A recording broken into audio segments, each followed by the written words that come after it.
The history of the American West. From the frontier to the modern era. Chapter 1: Exploration and Encounter. The early history of the American West began with the quest for new territories by European powers.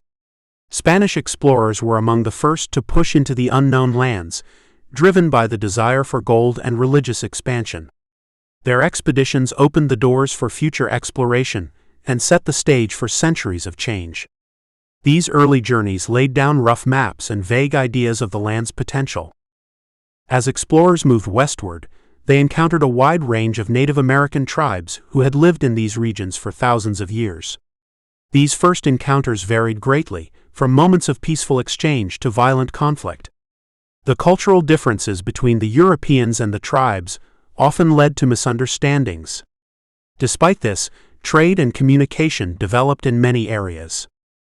The land itself was a mystery, filled with mountains, deserts, rivers, and plains that no European had seen before. Explorers had to navigate through harsh conditions with little knowledge or support. Many expeditions failed or were forced to turn back. Still, the promise of new territory continued to attract more efforts. Mapping the unknown became a major goal for explorers and governments. As more ground was covered, cartographers began drawing more accurate maps of the continent's interior. These maps helped shape future journeys and were valuable tools for settlers and soldiers alike. Every new trail marked progress toward claiming and controlling the land.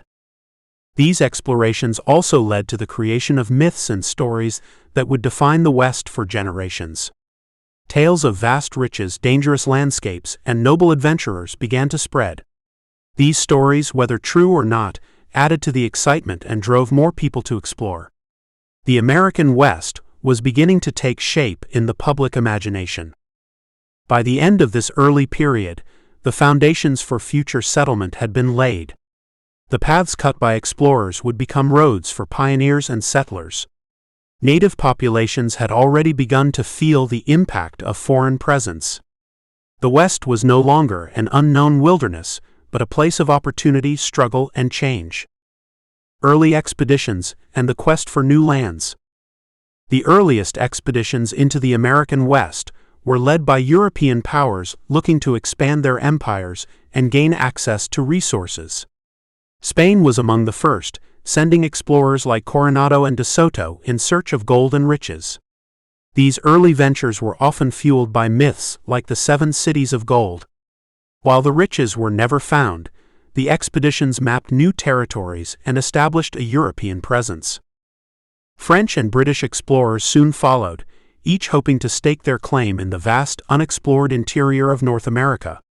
The French focused on fur trading and built relationships with native tribes, especially along the Mississippi River and Great Lakes. The British, meanwhile, concentrated on coastal settlements, but began to show interest in western expansion. Competition between these powers shaped the early history of the region. The journeys were filled with hardship, from harsh terrain to disease and food shortages. Many expeditions ended in failure or loss of life, but they continued because the stakes were so high. Land meant power, and whoever controlled the West could potentially dominate the continent. Governments were willing to fund risky missions for the chance at long-term gain. As exploration continued, knowledge of the landscape slowly improved. Rivers, mountain ranges, and plains were identified and recorded in journals and maps. These documents became critical for future settlers and military operations.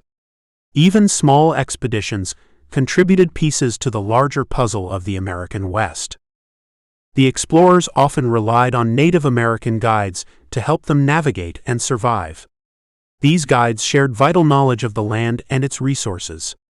However, the relationships were not always peaceful, and cultural clashes were common. Despite this, many expeditions would not have succeeded without native assistance. By the late 1700s and early 1800s, the stage was set for larger efforts like the Lewis and Clark expedition. These missions marked a shift from scattered exploration to government-backed journeys with clear goals. The idea of manifest destiny had not yet taken full shape, but the desire for westward expansion was growing stronger. The quest for new lands had only just begun. Contact with native tribes. As European explorers pushed into the American West, they began encountering native tribes who had lived on the land for generations. These meetings were often the first point of contact between two very different worlds. Some encounters were peaceful and led to trade, while others resulted in conflict and bloodshed. Language barriers and differing worldviews made communication difficult and created tension. Native tribes had complex cultures, governments, and economies long before Europeans arrived. To the tribes, the land was sacred and part of their identity, not something to be bought or sold. This clashed with the European view of land as property to be claimed and divided. These opposing ideas often led to disputes and misunderstandings that quickly escalated. In some cases, alliances were formed between native tribes and explorers or settlers. These relationships were usually based on mutual need, such as trading goods or sharing knowledge about the land. However, alliances were fragile and could be broken easily, especially when settlers began encroaching on tribal territory. Trust was hard to build and easy to lose. Diseases brought by Europeans had devastating effects on native populations. Smallpox, measles, and other illnesses spread rapidly and killed millions who had no immunity. This caused social and cultural collapse in many communities. The death toll was so high that some tribes were completely wiped out or left too weak to resist further encroachment. Despite the challenges, native tribes adapted in various ways. Some relocated to avoid conflict, while others changed their strategies to protect their people. Resistance movements began to form as tribes realized the long-term threat posed by European settlers. These early acts of resistance were the beginning of a long struggle for survival and sovereignty. The first contacts between Europeans and native tribes shaped the foundation of what the American West would become. These interactions were complex and carried long-lasting consequences for both sides. The meeting of these two worlds set in motion a series of events that would transform the land forever. It was the beginning of a turbulent and often tragic relationship. Mapping the unknown. Mapping the vast and unexplored American West was one of the greatest challenges faced by early explorers and governments. The land stretched endlessly in all directions, filled with unfamiliar terrain, wild rivers, and towering mountains. Without accurate maps, travel was dangerous and unpredictable. Every expedition that entered the interior carried the hope of bringing back valuable information about the geography. The earliest maps were based on hearsay, rough sketches, and stories from native tribes. These maps were often incomplete or misleading, but offered a starting point for future expeditions. As more explorers ventured into the region, the maps slowly became more detailed and accurate. Each new discovery helped fill in the blank spaces that once covered the continent. Government interest in mapping grew stronger as the idea of westward expansion gained popularity. The Lewis and Clark expedition was a turning point, as it gathered extensive data on landscapes, rivers, animals, and tribal territories. Their journals and maps became key resources for those planning to move west. The success of this mission encouraged further exploration. Private adventurers, trappers, and traders also played a role in mapping the land. Their personal experiences and travel routes often found their way into local maps and guidebooks. These contributions, while less formal, helped ordinary settlers navigate the wilderness. Over time, commercial interests and political ambition worked hand in hand to chart the unknown. Advancements in tools and techniques made mapping more precise. The use of compasses, sextants, and surveying equipment allowed explorers to record distances and directions more reliably. Cartographers back east turned these notes into printed maps that were sold or distributed widely. These maps were essential for guiding military campaigns, settlers, and railroads. Native knowledge remained a crucial part of the mapping process. Many tribes had an intimate understanding of their environments, including water sources, mountain passes, and seasonal changes. Explorers often relied on this knowledge to complete their journeys. However, native contributions were rarely acknowledged in official documents. As the maps improved, so did the movement of people across the West.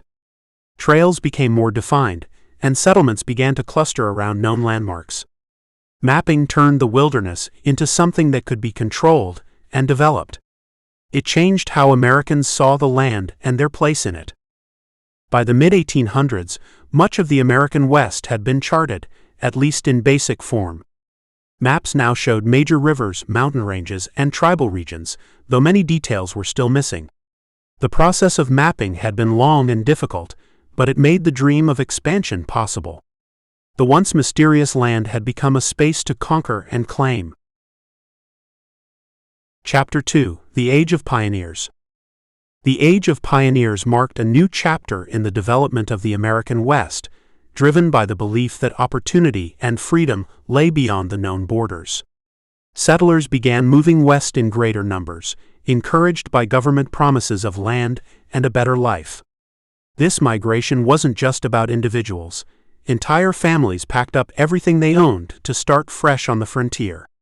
The journey was grueling, often lasting months and requiring incredible resilience.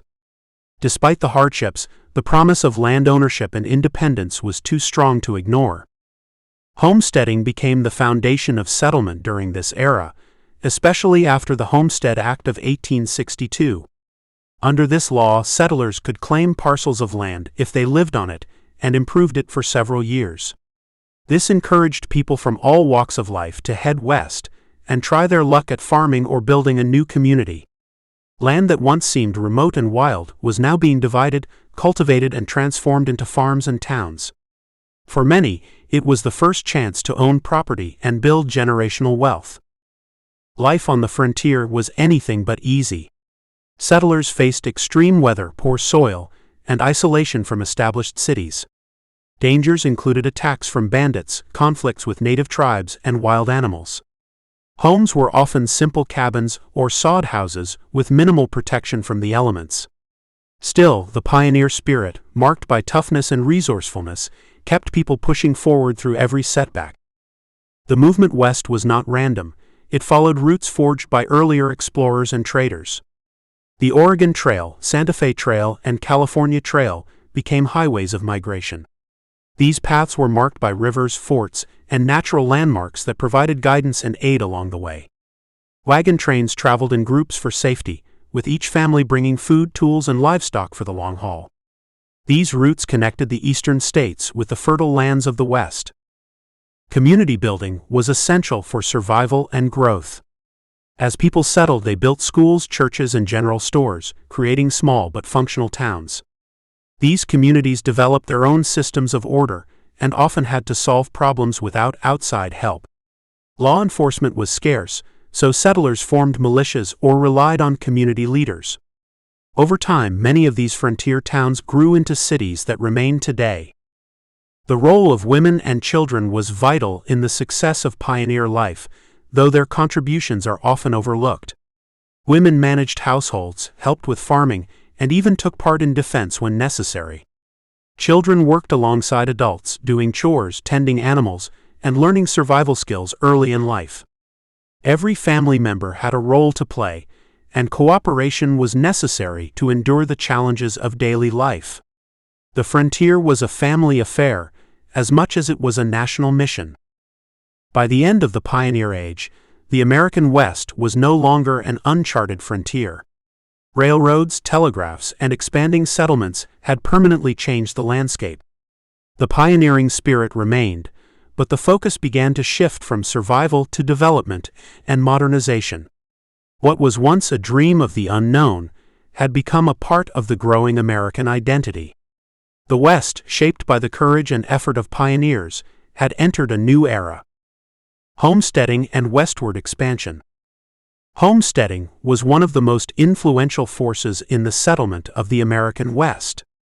With the passage of the Homestead Act in 1862, the U.S. government offered 160 acres of land to anyone willing to live on it and make improvements for 5 years. This act aimed to encourage migration and development across the vast open territories. Thousands of families, immigrants, and former soldiers jumped at the opportunity, viewing it as a chance to start over or improve their lives. The promise of land ownership, fueled a movement that would forever change the Western landscape. Westward expansion was not a smooth or easy process. Homesteaders had to travel long distances, often across difficult terrain and in harsh weather. Once they arrived, the land was often untamed, requiring backbreaking labor to clear, plow, and build shelter. Water sources could be scarce, and droughts or floods could destroy months of hard work. Yet despite these setbacks, many settlers persisted, driven by the hope of building something permanent and secure. The environment shaped much of homesteading life. In the Great Plains, settlers built sod houses from the earth itself due to the lack of trees for lumber. Farming was especially tough in regions with unpredictable weather, high winds, or poor soil. Many relied on new agricultural tools and techniques to increase their chances of success. Cooperation with neighbors often became essential, as communities would work together to build barns, harvest crops, or share equipment. Immigrants played a major role in the expansion of the West through homesteading. People from Germany, Scandinavia, Ireland, and other countries brought their skills and traditions to the frontier. These diverse groups added to the cultural makeup of the region and often formed tight-knit ethnic communities.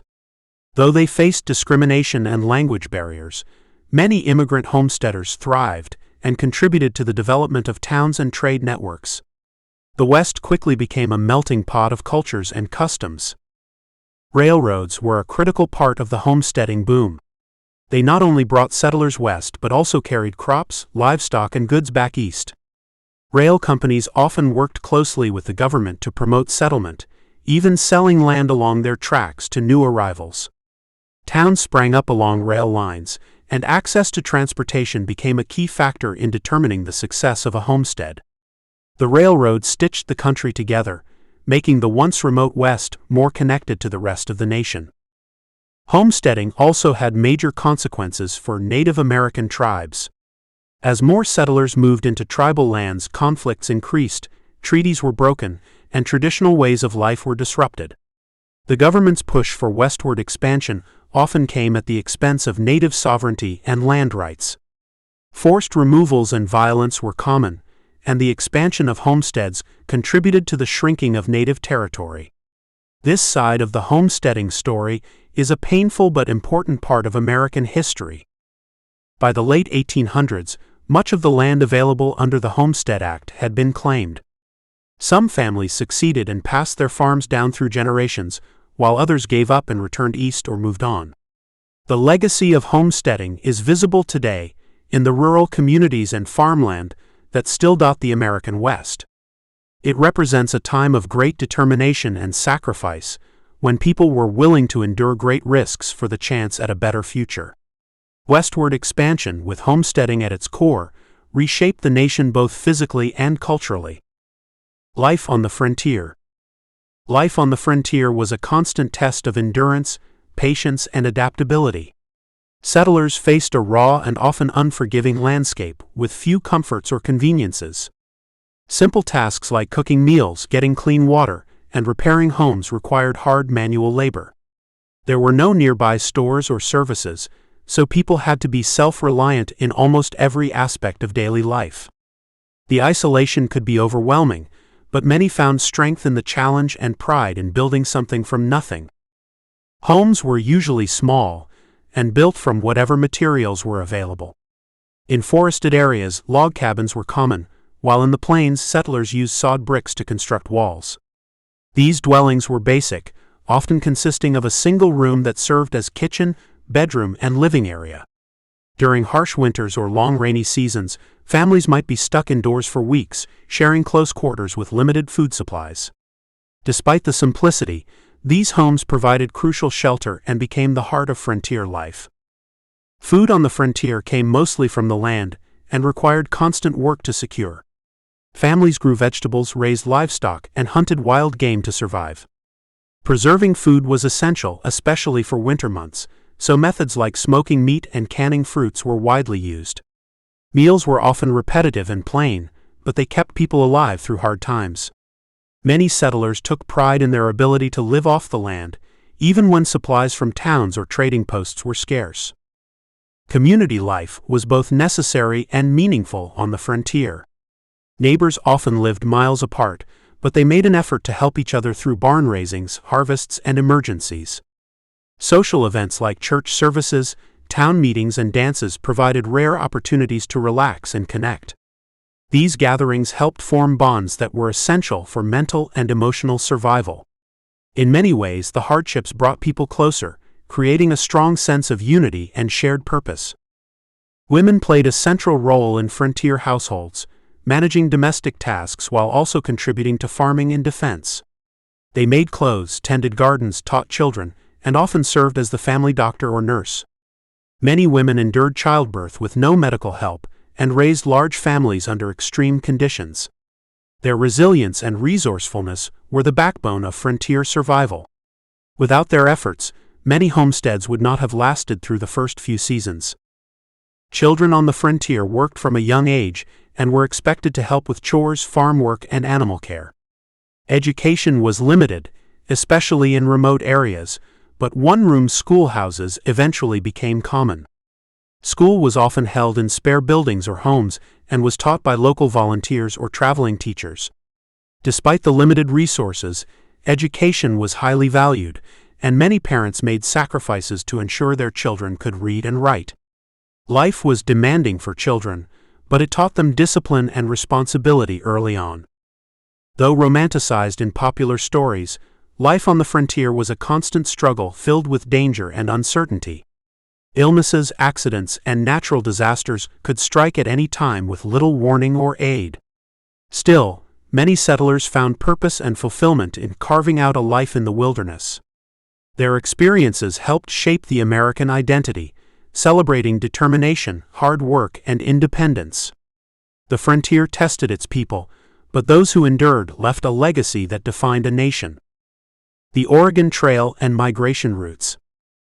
The Oregon Trail became one of the most iconic paths to the American West, symbolizing the spirit of migration and opportunity. Stretching over 2,000 miles from Missouri to Oregon, it served as a primary route for thousands of families seeking new lives. The journey could take 4 to 6 months and required incredible endurance, planning, and luck.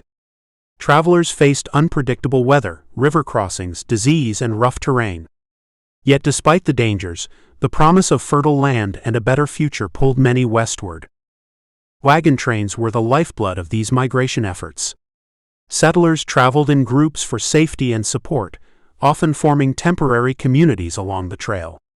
Each wagon carried vital supplies such as food, tools, and clothing, all packed carefully to endure the long trip. Oxen and mules pulled the heavy wagons across vast plains and mountain ranges.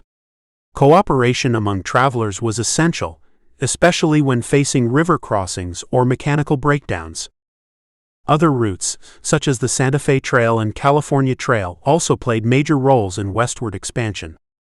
The Santa Fe Trail linked Missouri to the southwest and became a vital commercial highway. The California Trail branched off the Oregon Trail and attracted fortune seekers during the gold rush. These routes expanded the network of western migration and gave settlers more choices for where to build their new lives. Together, they opened up massive areas of the continent to settlement. Diseases like cholera and dysentery were constant threats along these trails. Poor sanitation, limited medical knowledge, and crowded camps made outbreaks common and deadly. Grave markers often lined the trail, grim reminders of those who didn't survive the journey. Many families lost loved ones before even reaching their destinations.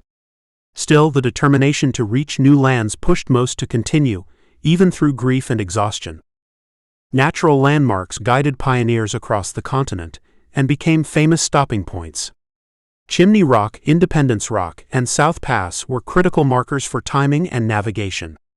These places often became meeting spots or locations to rest and resupply.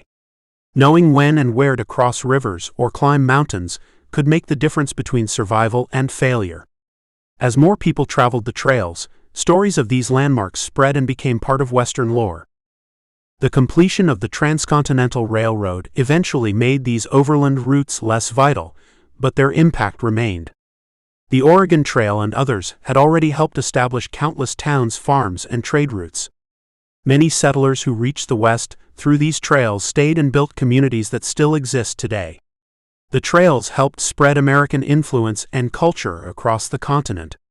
They were more than paths, they were gateways to a new way of life. Today, the Oregon Trail and similar routes are remembered as key chapters in American history. Museums, historic sites, and reenactments keep the memory alive for new generations. While the journey was often grueling, it showed the resolve and hope of those who believed in the promise of the West. These migration routes shaped the land and the people who settled it. Their legacy continues to define the frontier spirit of America. Chapter 3: Conflict and Conquest.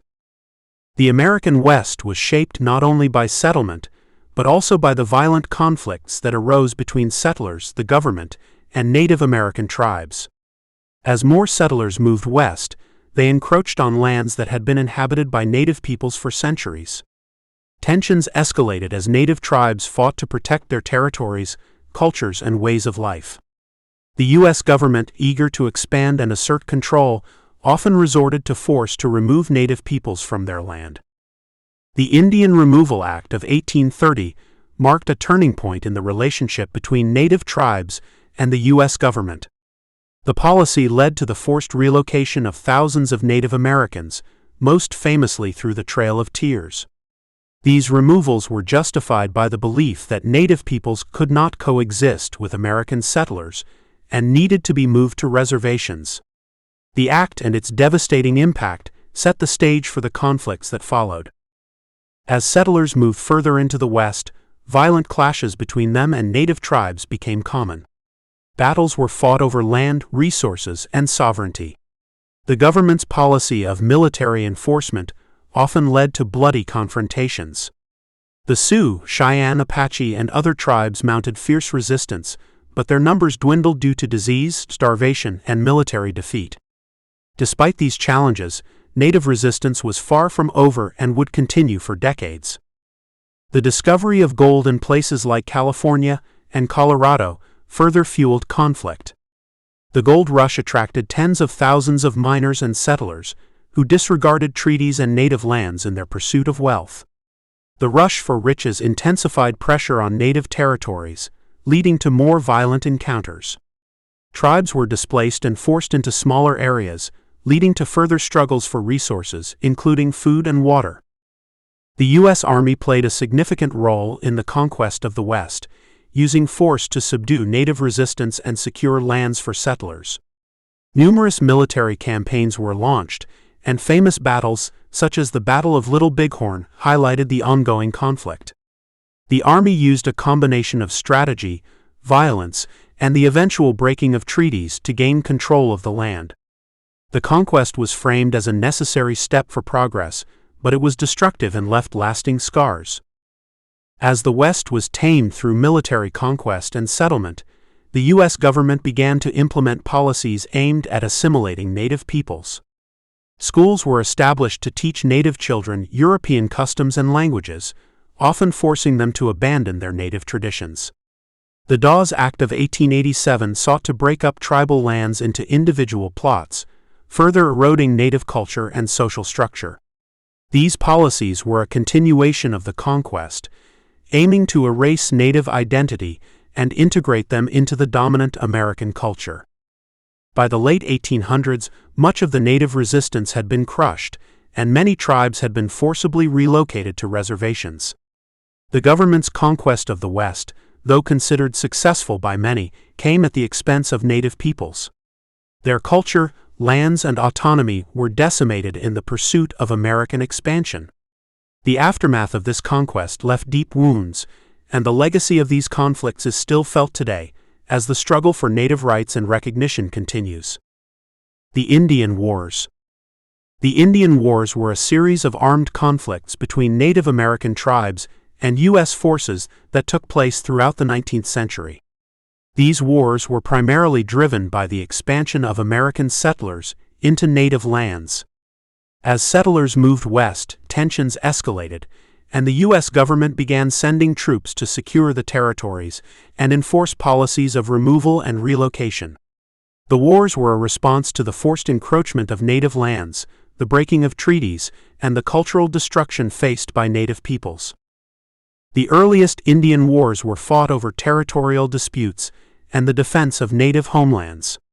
Many tribes, including the Sioux, Cheyenne, Apache, and Nez Perce, mounted fierce resistance against U.S. military forces. These early battles, such as the Battle of Tippecanoe and the Seminole Wars, set the tone for the long conflict that followed. Native tribes had long-standing traditions of fighting to protect their land, but they were now up against the power and resources of a growing nation. One of the most famous battles of the Indian Wars was the Battle of Little Bighorn in 1876, where a coalition of Lakota Sioux, Cheyenne, and Arapaho warriors defeated General George Custer's 7th Cavalry.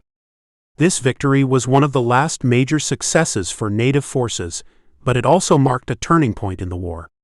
Following this defeat, the U.S. military launched even more aggressive campaigns to quell Native resistance.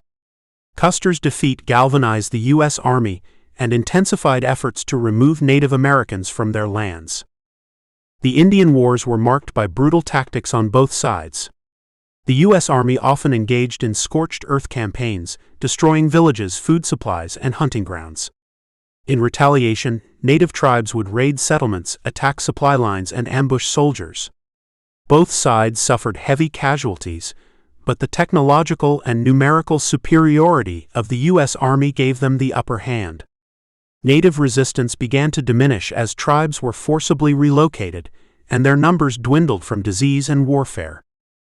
The U.S. government's policies during the Indian Wars were aimed at breaking the spirit of Native resistance. Treaties were signed and often broken, with promises of land and protection quickly ignored. Reservation systems were established to confine Native peoples to specific areas, but these reservations were often far from fertile and provided little opportunity for sustainable living. This created further hardship and led to numerous uprisings, including the Nez Perce War and the Apache Wars. The massacre at Wounded Knee in 1890 marked a tragic end to the Indian Wars. After years of conflict, tensions reached a peak when U.S. troops massacred over 200 Lakota Sioux at Wounded Knee Creek in South Dakota.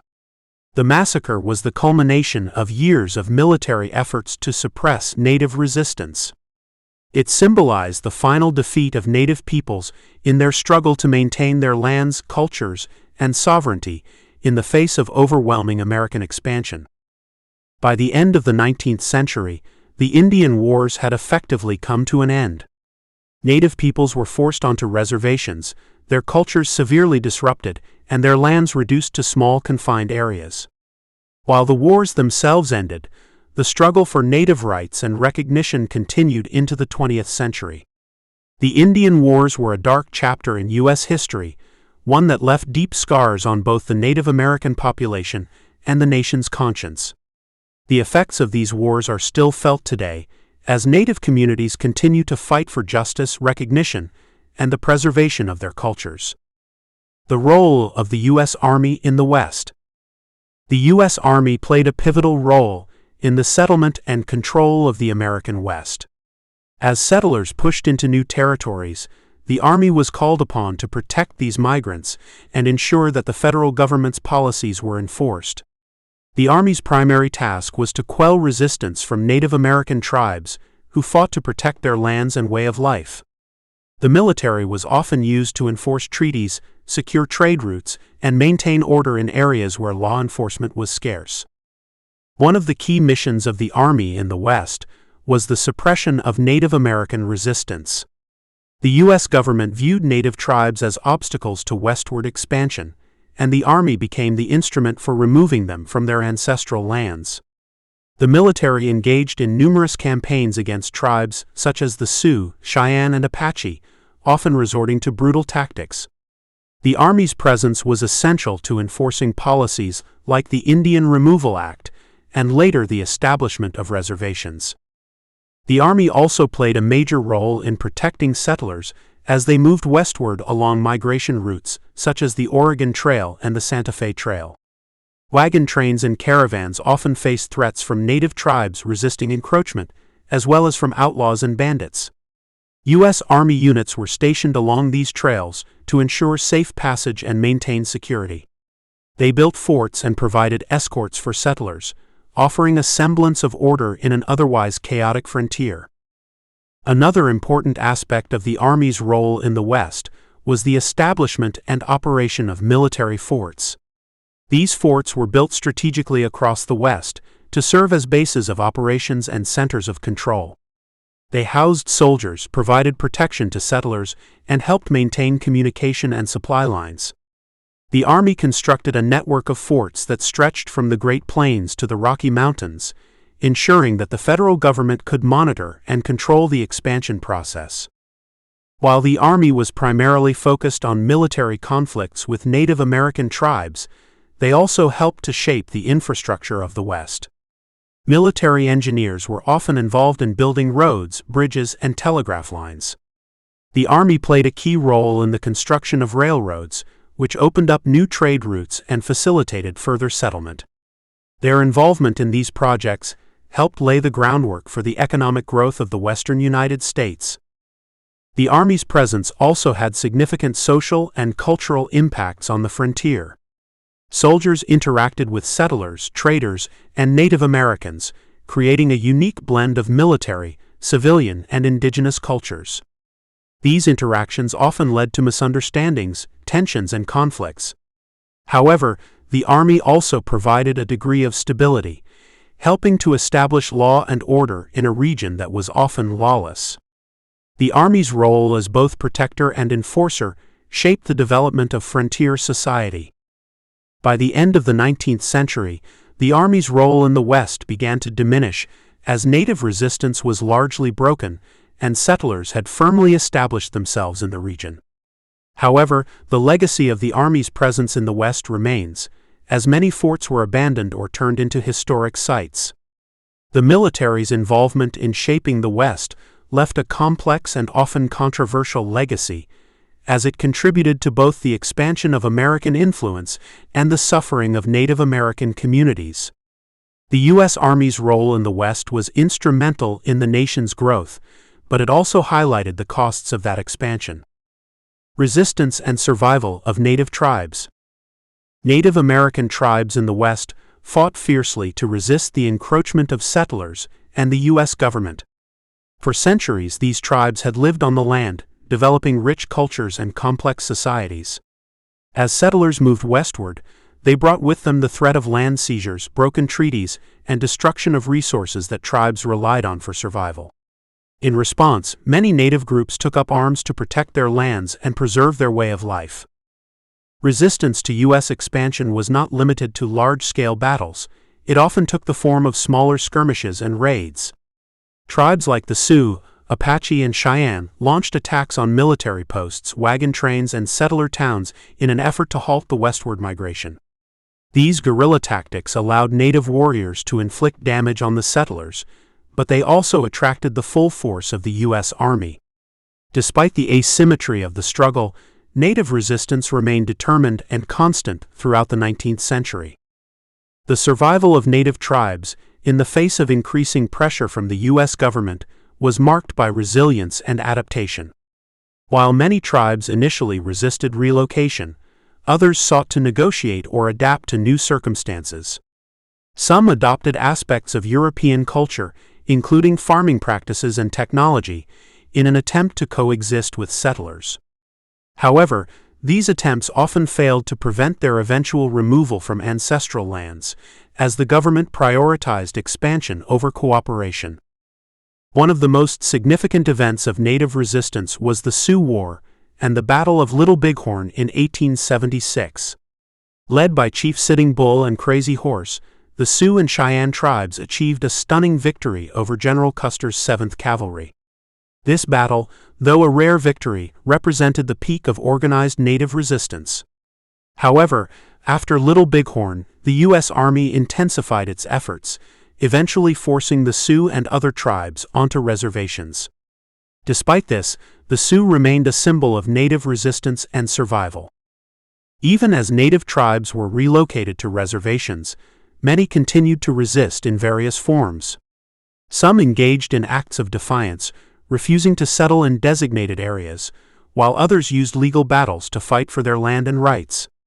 The ghost dance movement in the late 1880s symbolized spiritual resistance, as Native peoples sought to revive their cultures and call for a return to traditional ways of life. Unfortunately, the movement culminated in the massacre at Wounded Knee in 1890, which marked a tragic end to many Native nations' organized resistance. Cultural survival was another form of resistance. Despite efforts by the U.S. government to erase Native languages, traditions, and spiritual practices, many tribes maintained their cultural heritage. Elders passed down stories, songs, and ceremonies to younger generations, ensuring the continuity of their ways of life. In some cases, Native communities found ways to adapt their traditions to the changing world, blending old practices with new influences. This cultural resilience played a vital role in the survival of Native peoples, even as they faced enormous adversity. Although the wars and conflicts ended by the late 19th century, the struggle for Native rights continued into the 20th century. Native tribes fought for legal recognition, land restitution, and sovereignty. Their resistance to the cultural and physical displacement they endured left an indelible mark on American history. The survival of Native tribes, despite overwhelming odds, is a testament to their strength and endurance, and their fight for justice continues to this day. Chapter 4: Building the West. The expansion of the American West was a monumental task that involved more than just settlers and military forces. It required significant infrastructure and economic development. As people moved westward, they needed roads, railroads, and buildings to establish permanent settlements. The construction of these vital structures helped transform the wilderness into a region capable of supporting a growing population. The federal government played a key role in funding and organizing these efforts, encouraging migration and supporting industries that would create new opportunities. The completion of the Transcontinental Railroad in 1869 was one of the most significant achievements in building the West. Stretching from the East Coast to California, the railroad connected previously isolated regions and allowed for the rapid movement of people, goods, and resources. It sped up the settlement of the West, making it easier for farmers, miners, and settlers to travel to new lands. The railroad also helped establish new towns and industries, including the growth of agriculture, mining, and trade. The role of agriculture in building the West cannot be overstated. Homesteaders, driven by the promise of free land through the Homestead Act of 1862, began settling on the Great Plains and farming vast stretches of land.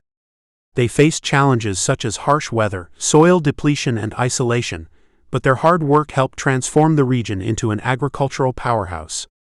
As more settlers cultivated the land, new farming communities and towns grew, supporting both the local economy and the larger national market.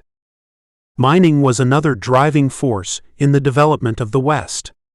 The discovery of gold, silver, and other valuable minerals in places like California, Nevada, and Colorado sparked a rush of prospectors looking to strike it rich.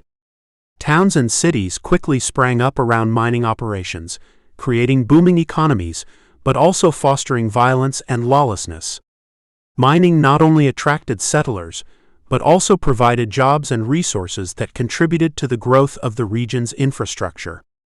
The establishment of law and order was crucial to the development of the West.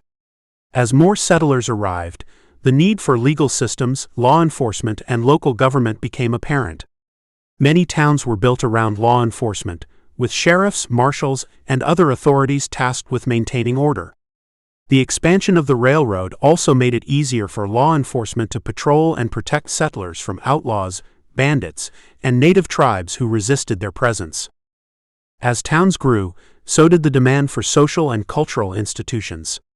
Churches, schools, and businesses started to appear in new communities, creating a sense of stability and normalcy. These institutions helped to solidify the idea of the West as a place where civilization could thrive. The spread of newspapers, along with the arrival of artists, writers, and intellectuals, brought a cultural influence to the frontier. The development of a social infrastructure helped make the West more than just a land of opportunity, but a place of community and culture. By the end of the 19th century, much of the West had been transformed from a wilderness into a developed region. The combination of railroad construction, agricultural development, mining, and the establishment of law and order helped to shape the West into a thriving area that supported a diverse population. However, the development of the West also came with consequences, as the displacement of native tribes, environmental degradation, and economic inequalities created new challenges. Still, the West had become a land of opportunity and growth, setting the stage for the next phase of American expansion and development. The Transcontinental Railroad. The Transcontinental Railroad was one of the most ambitious and transformative projects in American history. Completed in 1869, it connected the eastern United States with the western territories, forever changing the nation's landscape. Prior to its construction, travel across the country was slow and difficult, often taking months to journey from one coast to the other. The railroad made it possible to travel from New York to California in just a matter of days, facilitating the movement of people, goods, and resources. The construction of the railroad was a monumental task that required immense labor and coordination. Two companies, the Union Pacific and Central Pacific, were contracted to build the railroad from opposite coasts. The Union Pacific began construction in Omaha, Nebraska, while the Central Pacific started in Sacramento, California. The two railroads met at Promontory Summit in Utah, where the ceremonial last spike, the Golden Spike, was driven into the ground, completing the project. Building the railroad was fraught with challenges. The builders had to contend with difficult terrain, including mountains, deserts, and plains. The work was physically demanding, and many laborers faced dangerous conditions. Immigrant workers, particularly Irish and Chinese laborers, were instrumental in constructing the railroad. Despite facing discrimination and harsh working conditions, these workers played a key role in its completion, often working long hours in hazardous environments. The completion of the Transcontinental Railroad had a profound impact on the economy of the United States. It opened up new markets for goods and made it easier for businesses to trade across the country. Farmers in the West could now easily ship their crops to eastern markets, and goods such as manufactured products and luxury items could be transported westward. The railroad also contributed to the growth of industries like steel, coal, and timber, which were needed for the construction and maintenance of the tracks. The railroad also helped accelerate the settlement of the West. With easier access to distant lands, settlers were able to travel to the Western territories in greater numbers. The government offered land grants and incentives to encourage people to settle in the region, and towns and cities grew along the railroad's route. The railroad made it possible for settlers to move quickly, bringing with them the tools, supplies, and resources needed to establish farms, businesses, and communities. The impact of the Transcontinental Railroad was not only economic, but also cultural. It brought different regions of the country closer together, fostering a sense of national unity. However, it also contributed to the displacement of Native American tribes, as settlers flooded into the West. Native people were often forced off their land to make way for railroad tracks, leading to further conflicts and hardships for indigenous communities. By the end of the 19th century, the Transcontinental Railroad had already transformed the American West. It facilitated the rapid growth of towns, cities, and industries, while also serving as a symbol of American ingenuity and determination. However, it also marked the beginning of significant environmental and cultural changes in the region. The railroad played a central role in the expansion of the United States, but its legacy is complex, as it contributed both to the development of the country and the displacement of native populations. Boomtowns and mining rushes. The discovery of gold and other precious minerals in the American West sparked a series of mining rushes that led to the creation of boomtowns. These towns sprang up quickly around mining sites, often growing from small settlements into bustling centers of activity within weeks or months. The promise of riches attracted thousands of miners, prospectors, and entrepreneurs who hoped to strike it rich. As word spread about the discoveries, People from all over the country and even the world flooded into these areas, eager to claim their share of the wealth. One of the first major gold rushes occurred in California in 1848, when gold was discovered at Sutter's Mill. This discovery triggered the California Gold Rush, which brought over 300,000 people to the region in just a few years. The town of San Francisco, which had been a small settlement, grew rapidly into a major city. The rush for gold also led to the establishment of other mining towns throughout the West, each with its own story of rapid growth and inevitable decline once the gold or silver ran out. As mining camps grew into boomtowns, they became chaotic and lawless places. The influx of miners and other opportunists created a volatile mix of people, many of whom were seeking fortune and were willing to take risks. Gambling, drinking, and violence were common in these towns, as there were few laws or authorities to maintain order.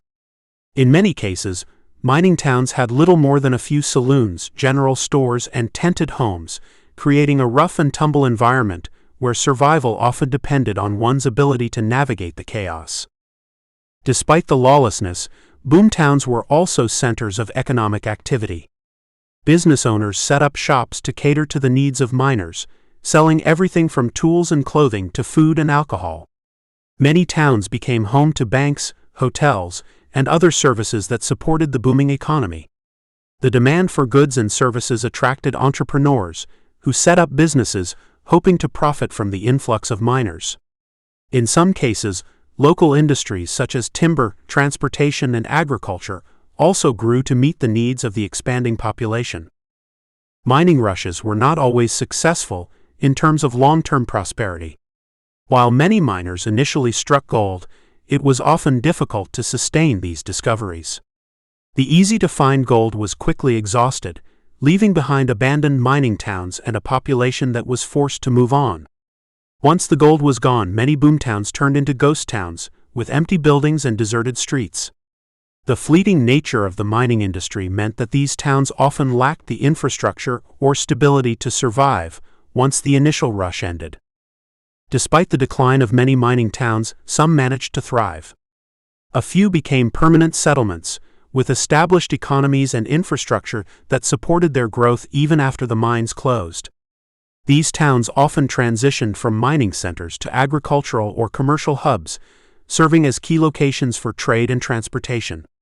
Some, like Denver and Salt Lake City, became major cities, while others remained small but enduring communities that preserved their mining heritage. The legacy of boomtowns and mining rushes is still visible in many parts of the American West. While many towns faded into history, the impact of the mining industry shaped the development of the region. The rushes brought wealth and opportunity to some, while leaving a trail of abandoned towns and environmental damage in their wake. The boomtowns that once represented the dreams of fortune continue to be symbols of the rapid and often unpredictable growth that defined the American West. The rise of Western cities. The development of Western cities was directly tied to the economic opportunities brought by mining, railroads, and agriculture. As more settlers moved westward, many began to settle in places where resources were abundant and transportation routes converged.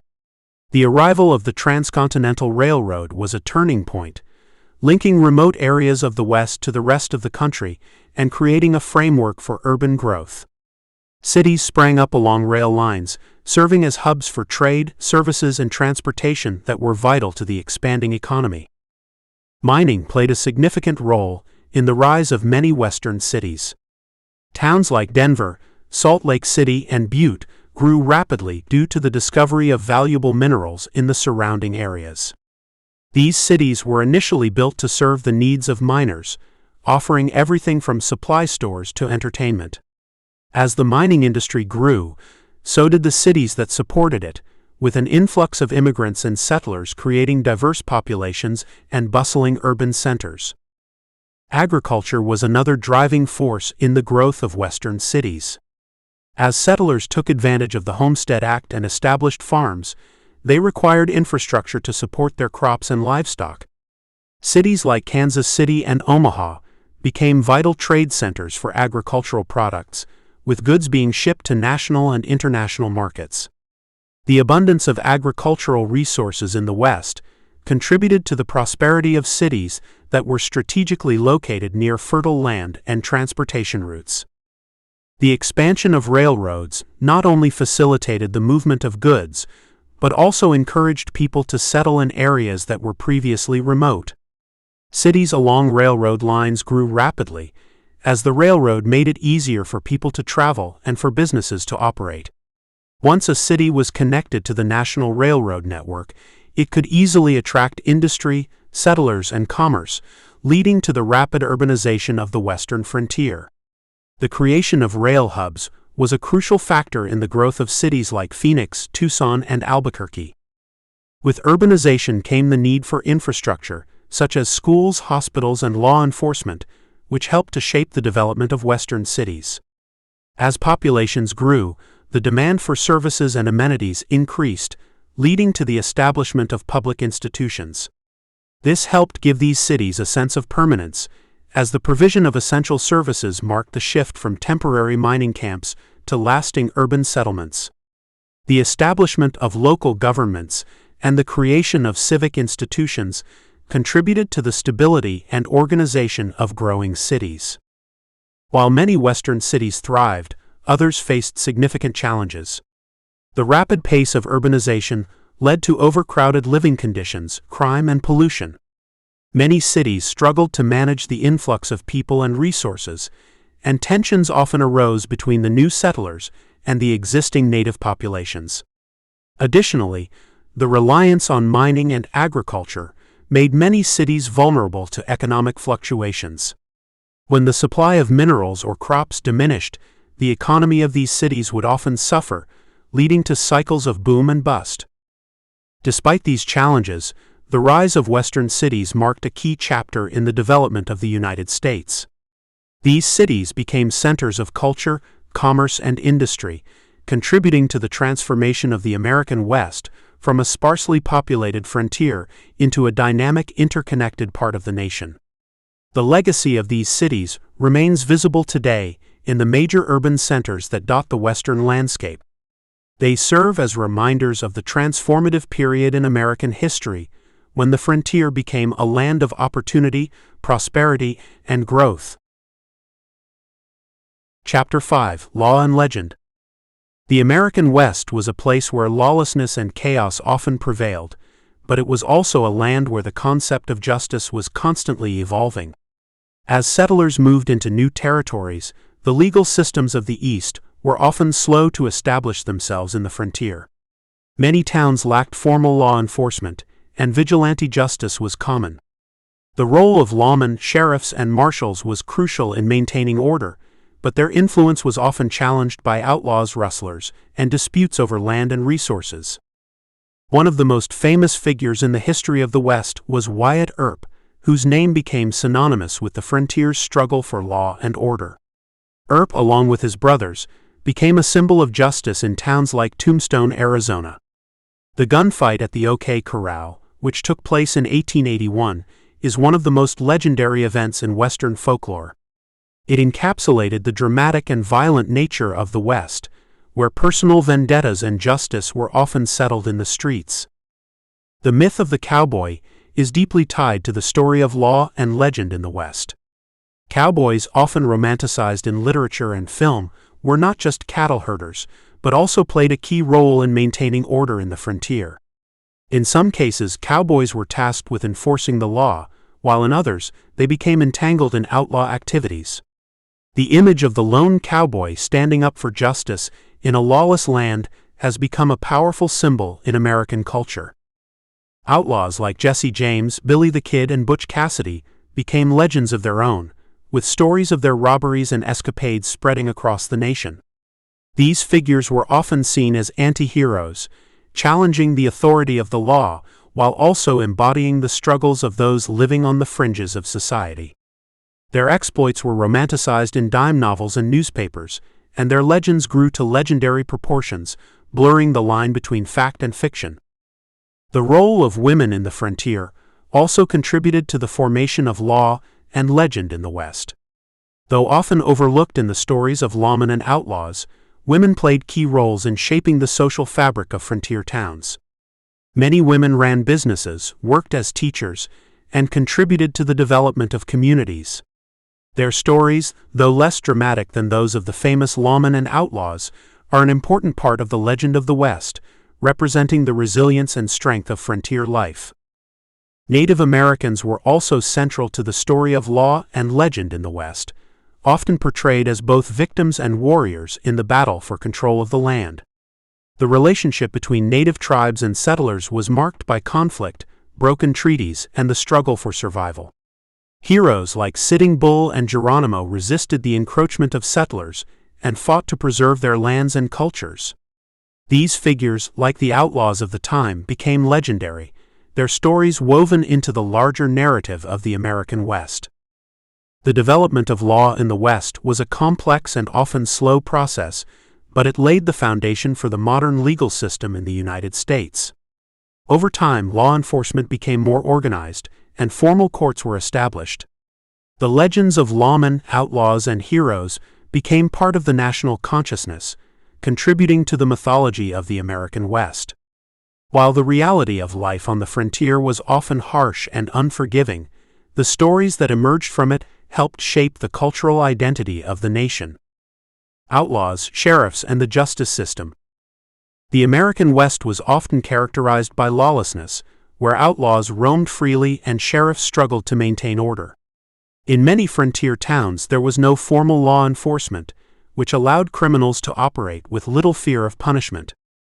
Outlaws like Jesse James, Billy the Kid, and the Dalton Gang became notorious for their robberies, shootouts, and defiance of authority. Their activities contributed to the sense of chaos and danger that defined life on the frontier. Sheriffs played a crucial role in upholding the law, but they often faced overwhelming odds. Many sheriffs were elected by the local population and had limited resources to deal with crime. In small towns, sheriffs were often the only line of defense against outlaw gangs and were forced to act quickly in dangerous situations. These lawmen were usually respected figures in their communities, but their jobs were fraught with danger, and they often had to rely on their instincts and quick thinking to restore order.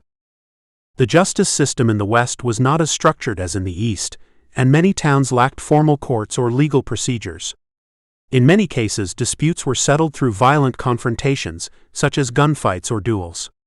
When justice was not served through traditional means, vigilante groups sometimes took matters into their own hands.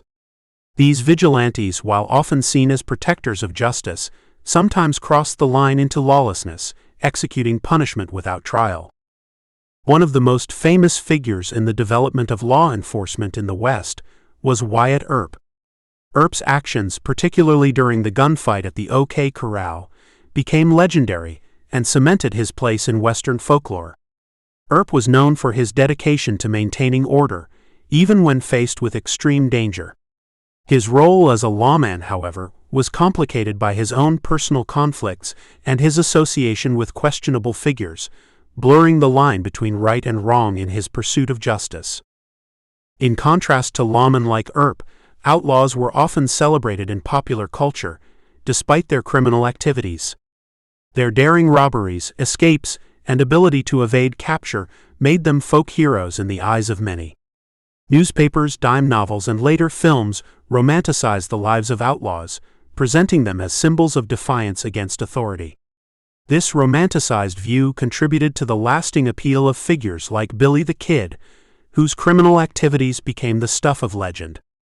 The development of the justice system in the West was a gradual process. Over time, lawmen began to form organized militias, and courts were established to handle disputes and criminal cases. These efforts helped to bring some stability to the region, but the frontier remained a place where justice could be hard to come by. The combination of outlaws, sheriffs, and vigilantes created a unique legal environment that was shaped by the demands of the rough and unpredictable West.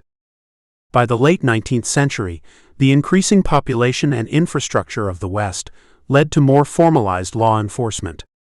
The rise of railroads, towns, and larger communities made it necessary for law enforcement to adapt and become more organized. However, the stories of outlaws and sheriffs continued to captivate the imagination, influencing the way the American West is remembered. The balance between law and lawlessness was central to the story of the West and remains a key part of its enduring legend. Famous figures of the Wild West. The Wild West was home to numerous legendary figures, both lawmen and outlaws, whose names became synonymous with the drama and chaos of frontier life. These individuals left lasting marks on the history of the American West, their stories often blurred between fact and myth. Figures like Billy the Kid, Jesse James, and Wyatt Earp became icons, their exploits recounted in newspapers, novels, and eventually films. These stories helped shape the romanticized image of the West as a land of adventure and lawlessness. Billy the Kid, born Henry McCarty, is one of the most famous outlaws of the West. Known for his quick draw and reputation as a killer, he became a symbol of rebellion and defiance against authority. Despite his short life, he was shot and killed at 21. Billy the Kid's legacy endures. His ability to evade capture and his association with legendary figures like Pat Garrett cemented his place in Western folklore, making him a larger-than-life character in the history of the American frontier.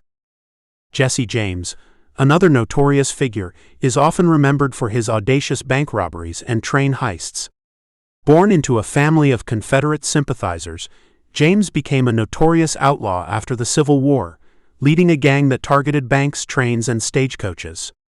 He was admired by some for his anti-establishment stance, and his criminal activities made him a hero in the eyes of many who viewed him as a symbol of resistance against Northern authority. His death, shot in the back by a member of his own gang, only added to the mystique surrounding his life. Wyatt Earp is perhaps the most famous lawman associated with the Wild West. Known for his role in the gunfight at the OK Corral, Earp became a symbol of justice and order in the chaotic frontier. His career as a lawman spanned several frontier towns, where he worked as a sheriff, deputy marshal, and gambler. Though his actions were controversial, particularly his involvement in personal vendettas, his reputation as a man of justice was solidified through his legendary stance during the OK Corral shootout and the decades of myth-making that followed. Doc Holliday, a gambler and dentist turned gunslinger, is another iconic figure tied to the story of the Wild West. He is best known for his friendship with Wyatt Earp and his participation in the OK Corral gunfight. Despite his medical background, Holliday gained fame as a ruthless gunman with a quick temper. His reputation as a fearless and loyal companion to Earp added to the legend of the OK Corral, making Holliday an enduring figure in Western history. Annie Oakley is one of the few women whose name became synonymous with the Wild West. A sharpshooter and performer, she gained national fame as a member of Buffalo Bill's Wild West show. Oakley's skill with a rifle was unmatched, and she became a role model for women seeking to break free from traditional gender roles. Her achievements in marksmanship and her ability to entertain crowds made her a beloved figure in the American West, and she remains an icon of the frontier era.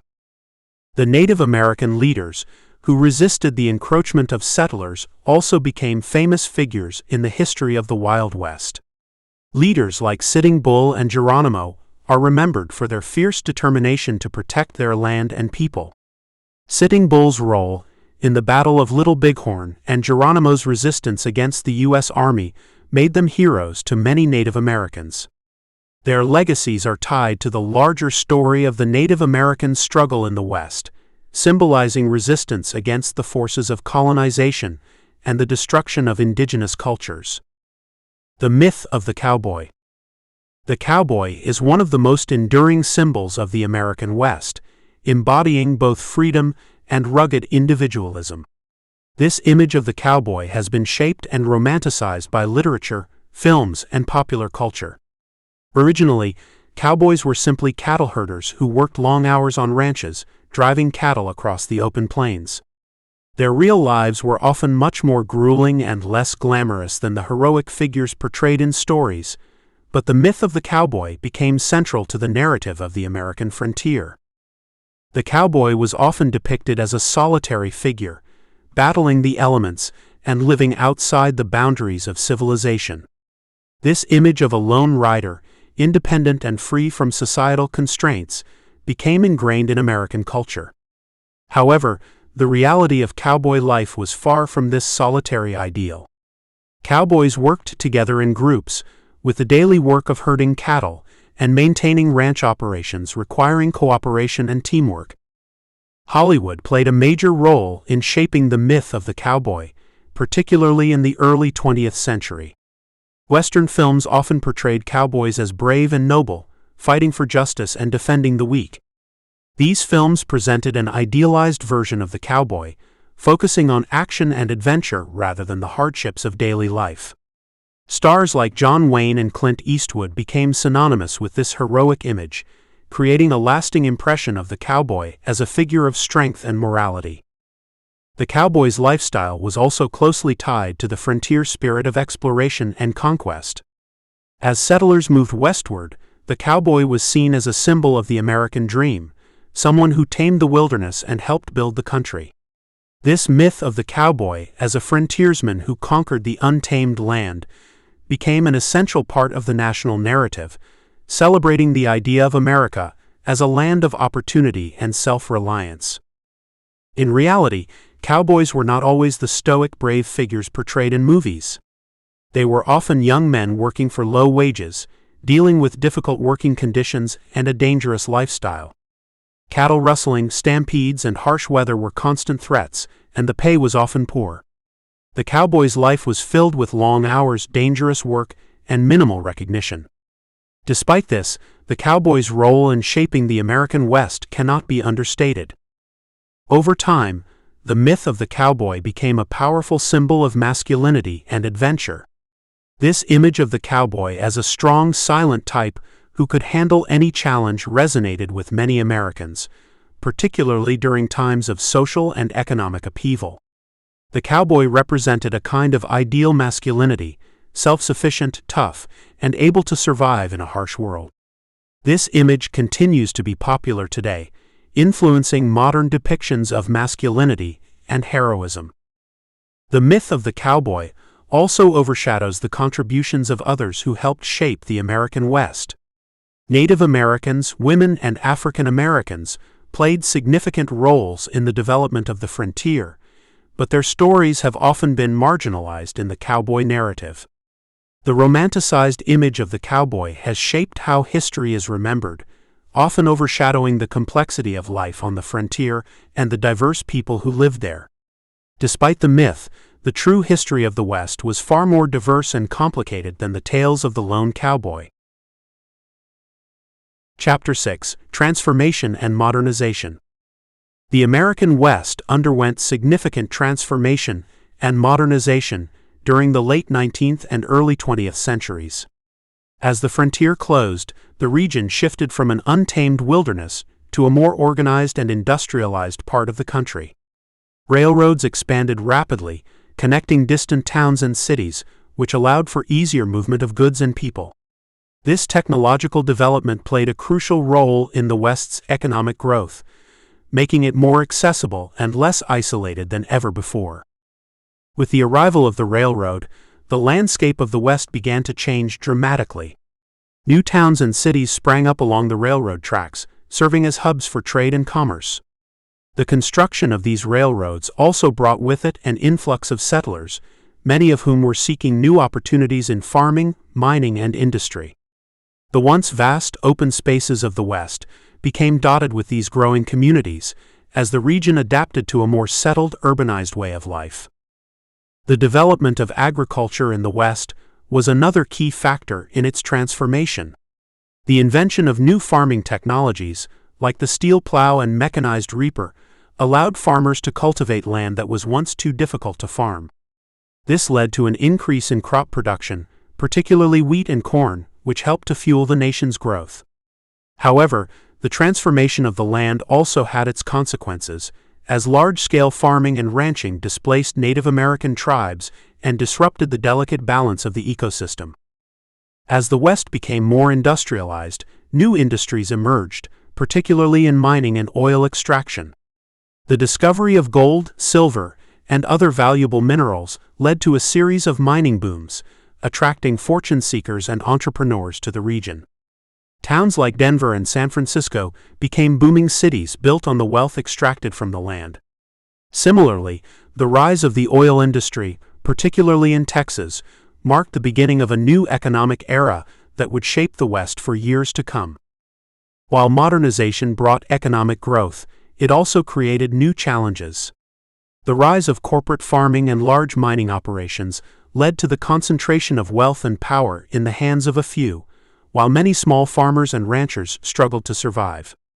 The working conditions in the mining and railroad industries were often harsh and dangerous, leading to labor unrest and strikes. These tensions between labor and capital were part of the broader social changes occurring in the West during this period of rapid modernization.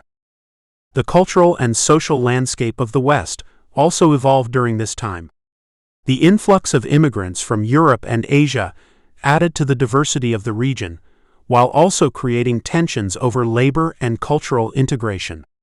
Native American tribes, whose way of life had been drastically altered by the expansion of settlers, continued to resist encroachment on their lands, but their efforts were often met with military force. The West, once a place of untamed wilderness and frontier justice, was now transforming into a modern, interconnected region that was deeply influenced by national and global events. The closing of the frontier. The closing of the American frontier was a significant moment in U.S. history, marking the end of an era of expansion and conquest. In 1890, the U.S. Census Bureau declared that the frontier was no longer a distinct line of settlement, signaling that the nation had fully settled its western territories. This shift reflected the profound changes in the landscape, economy, and culture of the West, as areas once considered the frontier became part of a more organized and connected nation. The end of the frontier also signified the end of a lifestyle based on exploration, homesteading, and conflict with Native Americans. The Homestead Act of 1862 had encouraged westward expansion by providing land to settlers, but by the end of the 19th century, most of this land had been claimed. The expansion of railroads and the rise of large-scale farming and ranching further altered the character of the region. Once open spaces were now parceled into private properties and corporate-owned lands, diminishing the sense of freedom that had once defined the frontier experience. The rapid settlement of the West led to conflicts over land and resources, particularly between settlers and Native American tribes who were pushed further onto reservations. As settlers moved westward, they encountered new challenges in adapting to the land, which was often harsh and unforgiving. The dream of unspoiled wilderness was replaced with the reality of industrialization and agricultural development. This marked a shift from the romanticized idea of the frontier as a place of limitless opportunity to the more practical concerns of farming, mining, and building communities. Many of the frontier's original inhabitants, Native Americans, found themselves marginalized and displaced as the land they had once roamed freely was taken over by newcomers. The closing of the frontier also had social and cultural implications. As more people settled in the West, the sense of frontier individualism began to fade. Communities became more structured, with established laws, schools, and churches, changing the character of life in the West. The cowboy, once a symbol of rugged independence, became more of a myth than a reality, as ranching and farming turned into large-scale operations. The West, once a land of limitless possibility, was now firmly integrated into the broader economic and political fabric of the United States. With the frontier closed, attention turned to the next phase of American development, urbanization and industrialization. The transformation of the West contributed to the broader trend of industrial growth across the country.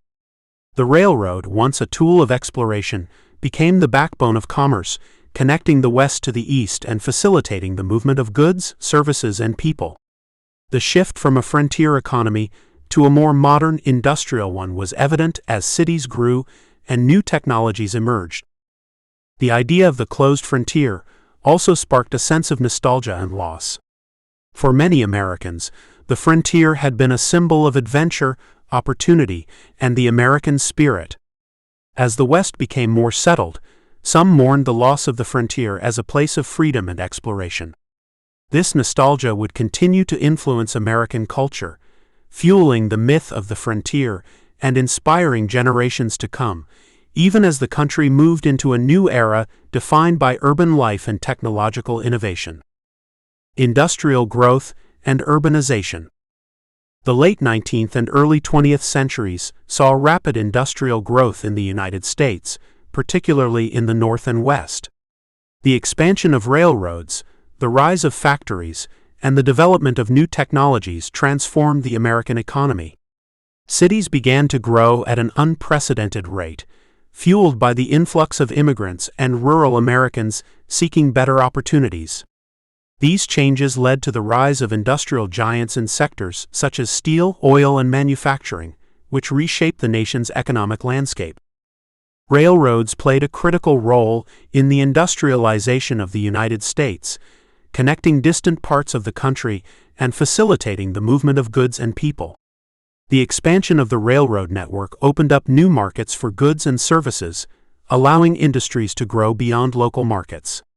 The development of mass production techniques, such as assembly lines, further increased the efficiency of factories and reduced the cost of goods. This made products more affordable and accessible, sparking a consumer-driven economy. With industrialization came significant changes in the workforce. Many people, particularly immigrants, moved to cities in search of jobs in factories, steel mills, and coal mines. The demand for labor led to the creation of new jobs, but it also led to harsh working conditions, long hours, and low wages. Workers often faced dangerous environments, and child labor was widespread in factories. Labor unions began to form in response to these conditions, advocating for better wages, working hours, and workplace safety. The rapid growth of cities also brought about significant social and cultural changes. Urban areas became melting pots of diverse cultures, with immigrants bringing new languages, traditions, and customs. This diversity led to both challenges and opportunities, as cities struggled to accommodate the growing population while fostering a sense of community. Public services such as water, sanitation, and schools were expanded to meet the needs of the urban population, though many cities struggled to keep up with the pace of growth. As industrialization progressed, the gap between the wealthy and the working class widened. Industrialists, often referred to as captains of industry, amassed vast fortunes, while many workers lived in poverty. The rise of big business and monopolies led to concerns about economic inequality and the concentration of power in the hands of a few. This period of economic disparity sparked debates about the role of government in regulating business practices and ensuring fair labor conditions. The urbanization and industrialization of the United States marked a shift from an agrarian economy to an industrial one, laying the foundation for the modern American economy. As cities expanded and industries grew, the country transitioned from a rural, frontier-based society to a more urban and connected nation. This transformation brought both challenges and opportunities, as Americans adjusted to a new way of life defined by factory work, urban living, and the rise of corporate power. The effects of this period would be felt for generations to come. Shifting cultural landscapes. The rapid industrialization and urbanization of the United States in the late 19th and early 20th centuries led to significant changes in the cultural landscape. As cities expanded and new technologies reshaped society, people from diverse backgrounds came into closer contact with each other. Immigrants from Europe, Asia, and other parts of the world brought new languages, customs, and traditions, contributing to a growing cultural diversity in urban centers. This cultural melting pot created both opportunities for exchange and tension, as different groups navigated the complexities of life in rapidly changing environments. The rise of mass media, including newspapers, magazines, and later radio, played a crucial role in shaping the cultural landscape. These new forms of communication helped spread ideas, values, and trends across the country, creating a more unified national culture. They also allowed for the rise of celebrity culture, with figures like sports stars, actors, and musicians becoming national icons. The media influenced how people viewed themselves and each other, reinforcing stereotypes, but also promoting new ways of thinking about identity and success. In the midst of this cultural shift, American society also saw the rise of consumerism. The growth of industries and the expansion of railroads made products more accessible to a wider population. Department stores, mail-order catalogs, and advertisements introduced new ways of shopping and consuming goods, creating a culture that emphasized material success. The idea of the American dream, where prosperity and happiness were tied to material wealth, became more deeply ingrained in the national consciousness. While cities grew and the industrial economy flourished, rural areas also experienced cultural shifts. Many rural Americans, particularly farmers, found themselves struggling to adapt to the changing economic conditions. The rise of large-scale agriculture and corporate farming pushed smaller farmers out of business, leading to a sense of alienation in the countryside. Farmers began to form populist movements in response to these changes, advocating for policies that would support their interests and preserve rural life. Despite these challenges, rural areas continued to hold a strong sense of tradition, with communities tightly knit by family and local customs. In the cultural shift brought by industrialization, gender roles also evolved. The industrial economy created new job opportunities for women, particularly in factories and offices, where they began to take on roles previously reserved for men. This began to challenge traditional notions of women's place in society. However, despite these advances, women still faced significant barriers in terms of equal pay, voting rights, and social expectations. The struggle for women's rights became a central issue during this period, with women pushing for greater equality and independence. As the nation continued to modernize, tensions between tradition and progress became more pronounced. The cultural landscapes of cities and rural areas began to diverge, with urban centers embracing new technologies, cultural movements, and ways of life, while rural areas often held onto traditional values and lifestyles. These shifts were not without conflict, as different groups fought over issues such as labor rights, immigration, and social reforms. Despite these challenges, the transformation of the cultural landscape laid the foundation for the diverse, dynamic society that would continue to evolve throughout the 20th century. Chapter 7: The Legacy of the American West. The American West has left a lasting impact on the nation's identity, with its themes of exploration, conflict, and opportunity shaping the cultural imagination. From the early days of frontier settlement to the rise of industrialization, the West has been a symbol of the American spirit, one defined by rugged individualism and the pursuit of freedom. The stories of pioneers, cowboys, Native Americans, and outlaws became embedded in American folklore, creating a mythology that still influences popular culture today. These stories, whether real or exaggerated, continue to evoke a sense of adventure and resilience that is central to the American ethos. One of the most significant aspects of the legacy of the American West is its role in shaping American expansionism and the idea of manifest destiny. The belief that the United States was destined to expand across the continent was central to the westward movement. This ideology justified the displacement of Native Americans, the annexation of territories, and the spread of American institutions and values. While this notion helped fuel the nation's growth, it also led to lasting consequences, particularly for indigenous peoples whose lands were taken and cultures disrupted. The economic contributions of the American West cannot be overlooked. The region was rich in natural resources like gold, silver, and fertile land, which played a key role in the nation's industrialization. The development of the Transcontinental Railroad connected the East and West, facilitating trade, transportation, and the expansion of the national economy. Mining booms and agricultural innovations further contributed to the growth of cities and industries in the West, cementing its place as an economic powerhouse in the broader context of the United States. Culturally, the West influenced American literature, film, and art, with the Wild West becoming a popular theme in books, movies, and paintings. Figures such as Buffalo Bill Cody and Theodore Roosevelt became iconic representations of the rugged frontier spirit.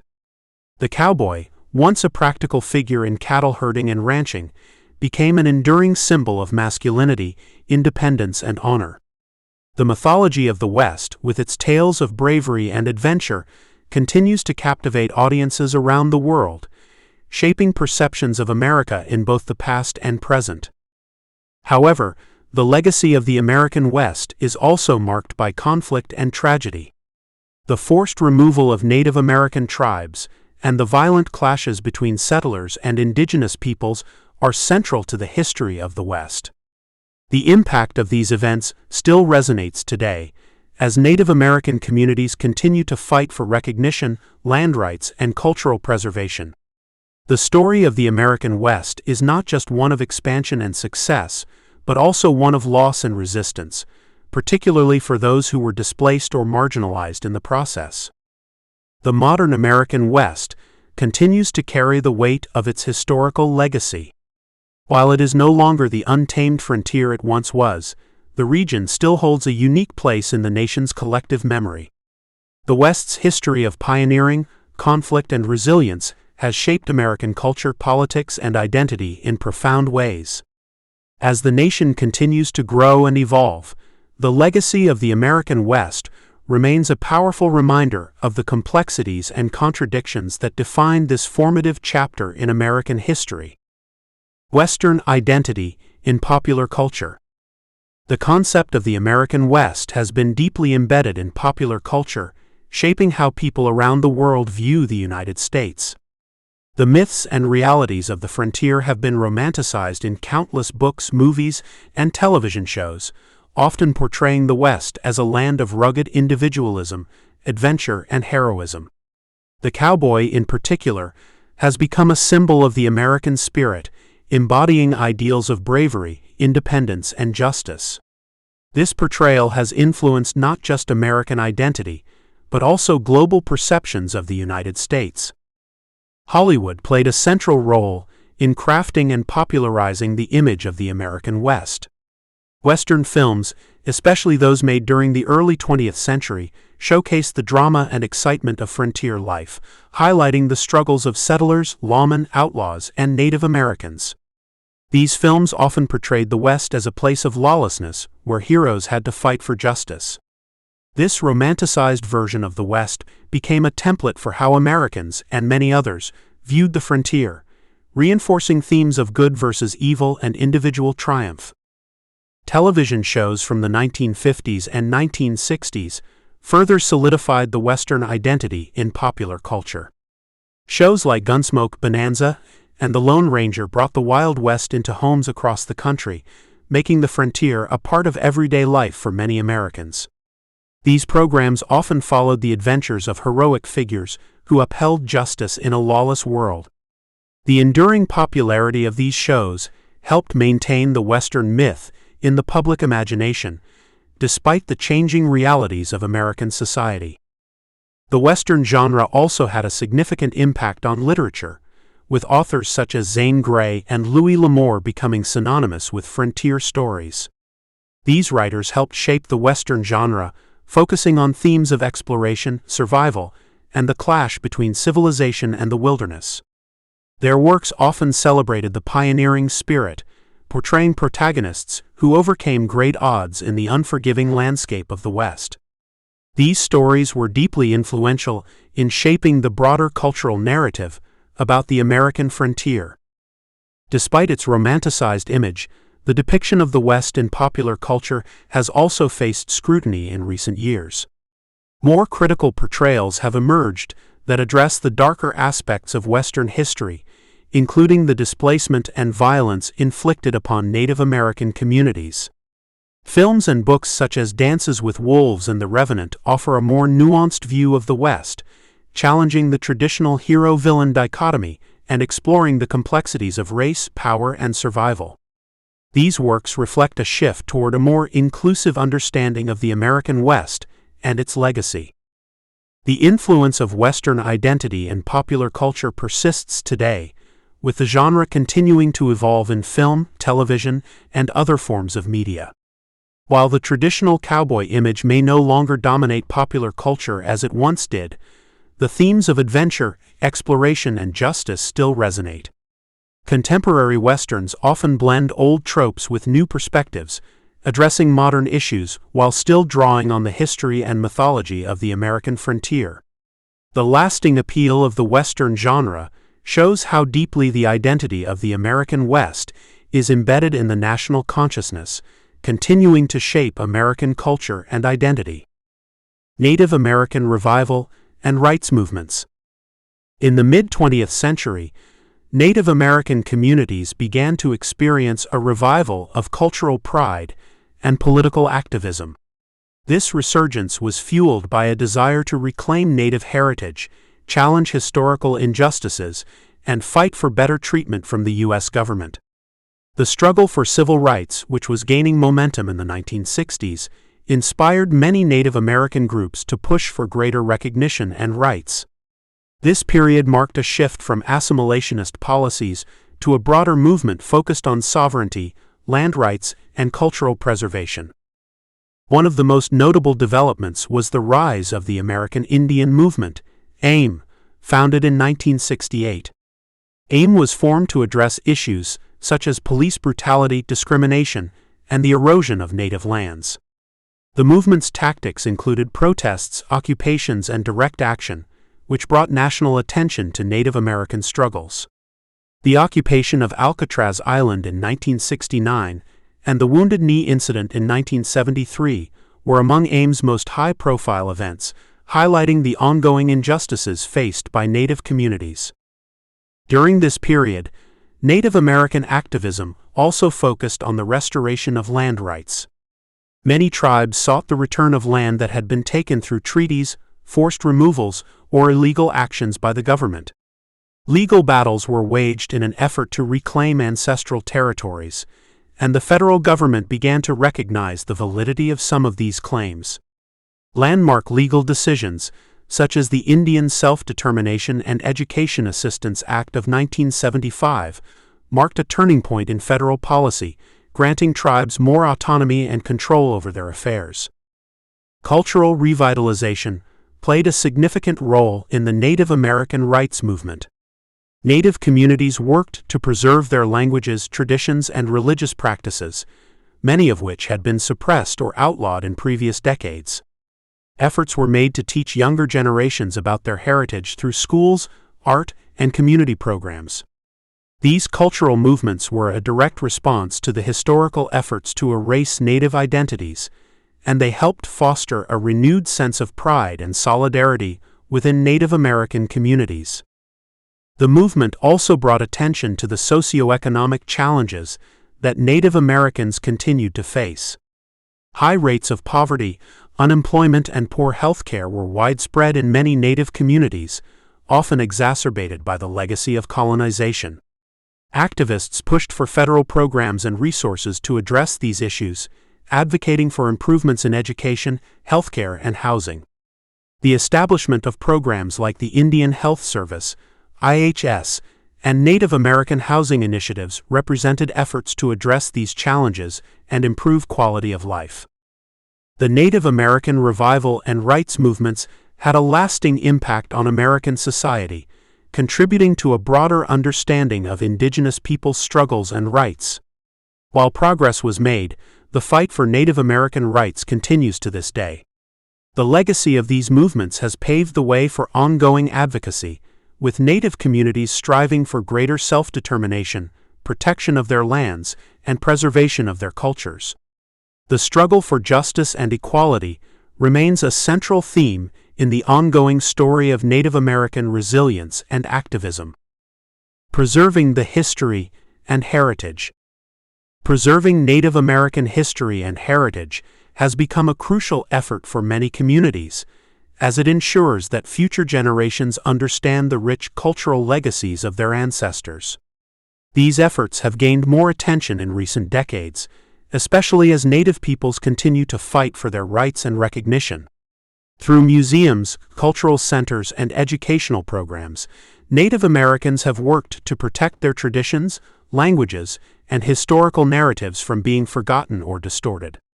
This has been particularly important, given the history of erasure and forced assimilation that many Native communities have endured.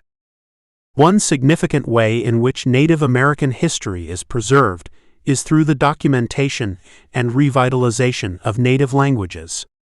Many tribes are working to teach their languages to younger generations, using both traditional and modern methods, such as language immersion schools and digital resources. These languages carry important cultural knowledge, stories, and worldviews that are essential to the identity of each tribe. As language loss continues to be a major concern, revitalization programs are seen as vital in maintaining connections to the past. Museums and cultural institutions play a central role in preserving Native American heritage. Institutions like the National Museum of the American Indian in Washington, D.C., and various tribal museums across the country serve as places of education and reflection. These museums showcase artifacts, art, and historical documents, helping to tell the story of Native American peoples from their own perspectives. These institutions also work to correct the misrepresentations of Native Americans in mainstream history, providing a more accurate portrayal of their cultures and histories. In addition to formal institutions, Native American communities also rely on oral traditions to pass down history and cultural practices. Elders play an important role in this transmission of knowledge, sharing stories, teachings, and customs with younger members of the tribe. Oral history is a deeply valued practice in many Native cultures, as it not only preserves historical events, but also imparts lessons and morals. This method of preservation emphasizes the importance of community and continuity, as knowledge is passed down personally and through lived experience. Finally, the preservation of Native American history and heritage is also tied to land and the protection of sacred sites. Many tribes have fought to keep their ancestral lands intact, recognizing that these lands are central to their cultural identity. Sacred sites, often tied to spiritual practices, are vital to maintaining the connection between the past and present. Efforts to protect these lands from development and exploitation continue to be a significant part of the larger movement for Native American rights and preservation of heritage.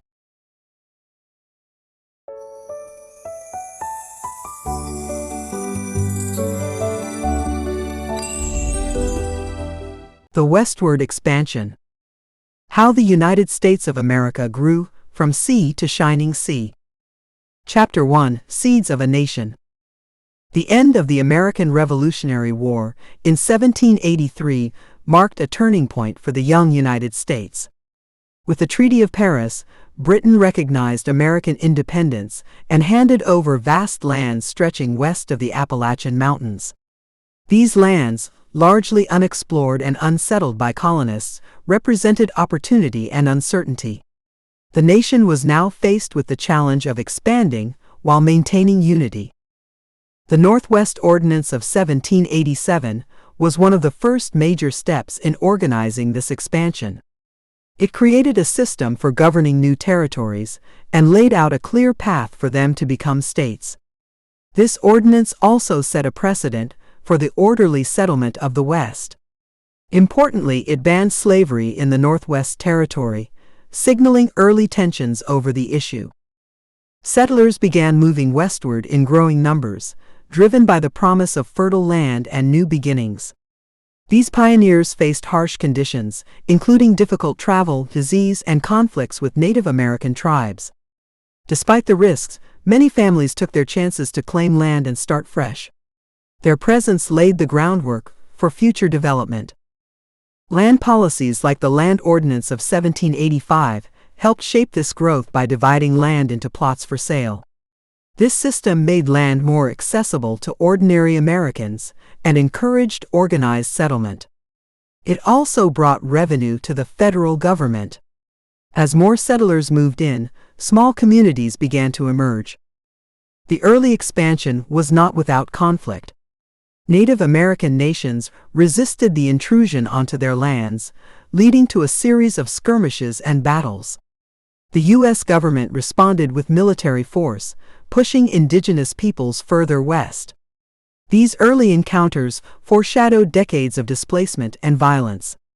Expansion came at a high cost to those who originally inhabited the land. Meanwhile, the idea of a growing nation took hold in the American imagination. Newspapers, pamphlets, and speeches celebrated the concept of spreading civilization and democracy. Leaders spoke of a natural right to expand. This early vision laid the ideological foundation for manifest destiny, which would gain traction in the decades to come. By the turn of the 19th century, the United States had grown more confident in its ability to expand. With the Mississippi River as a vital artery of trade and transport, the West became increasingly connected to the East. Settlements turned into towns, and local governments took shape. The seeds of a continental nation had been firmly planted. The Treaty of Paris and the land beyond the Appalachians. The Treaty of Paris in 1783 officially ended the American Revolutionary War and granted the United States significant territorial gains. Britain ceded land stretching from the Appalachian Mountains to the Mississippi River. This vast expanse was mostly unknown to the American public, but was rich in resources and opportunity. It marked the beginning of the country's westward ambitions. Many Americans viewed the newly acquired land as a reward for their struggle for independence. Settlers, farmers, and land speculators were eager to explore and claim territory. The government saw it as a chance to grow the economy and population. This eagerness set off a wave of westward migration almost immediately after the war. The land beyond the Appalachians was not empty. It was home to many Native American tribes who had lived there for generations. These tribes were not part of the treaty negotiations and did not recognize U.S. claims. Conflict between native groups and settlers was inevitable and frequent. The British, even after the treaty, maintained forts in the Northwest Territory, adding tension to the situation. They provided support to native tribes resisting American expansion. This continued British presence in the region was a source of frustration for the new U.S. government. It complicated efforts to control the territory fully. American leaders saw control of this land as essential to national survival. They believed it would provide space for population growth and reduce crowding in the East. The government passed laws and ordinances to organize and manage the new lands. These efforts were crucial for maintaining order and encouraging settlement. The Treaty of Paris gave the United States new land on paper, but making that land truly American required more than words. It took years of planning, settlement, and conflict. Many settlers acted on their own, ignoring treaties and government policies. This chaotic start revealed the challenges of managing such a large and diverse nation. By the late 1780s, the federal government began to create a more structured approach to Western expansion. The Northwest Ordinance and similar acts were a direct response to the challenges of organizing these new territories. While the treaty gave the land to the United States, the true struggle was in turning that land into a functioning part of the nation. The land beyond the Appalachians was now the frontier, and the future of the country was tied to it. The Northwest Ordinance and New Territories. The Northwest Ordinance of 1787 was a landmark piece of legislation that shaped the future of American expansion. Passed by the Confederation Congress, it provided a framework for governing the territory north of the Ohio River and east of the Mississippi. This ordinance was essential in organizing the vast lands acquired through the Treaty of Paris. It also set a model for how new states would be added to the Union. One of the most important features of the Northwest Ordinance was its structured plan for territorial development. It established a process where a territory could progress through stages of government, from appointed officials to an elected legislature. Once a population threshold was met, the territory could apply for statehood. This gave settlers a clear path from frontier life to full political participation. The ordinance also addressed the contentious issue of slavery. It banned slavery in the Northwest Territory, marking an early effort to limit its expansion. While this pleased many in the North, it foreshadowed the growing divide between free and slave states. The rule created a precedent that would influence future territorial laws. New territories like Ohio, Indiana, Illinois, Michigan, and Wisconsin were all shaped by the principles of the ordinance. The document required public education and respect for civil liberties, which helped lay a foundation for democratic institutions.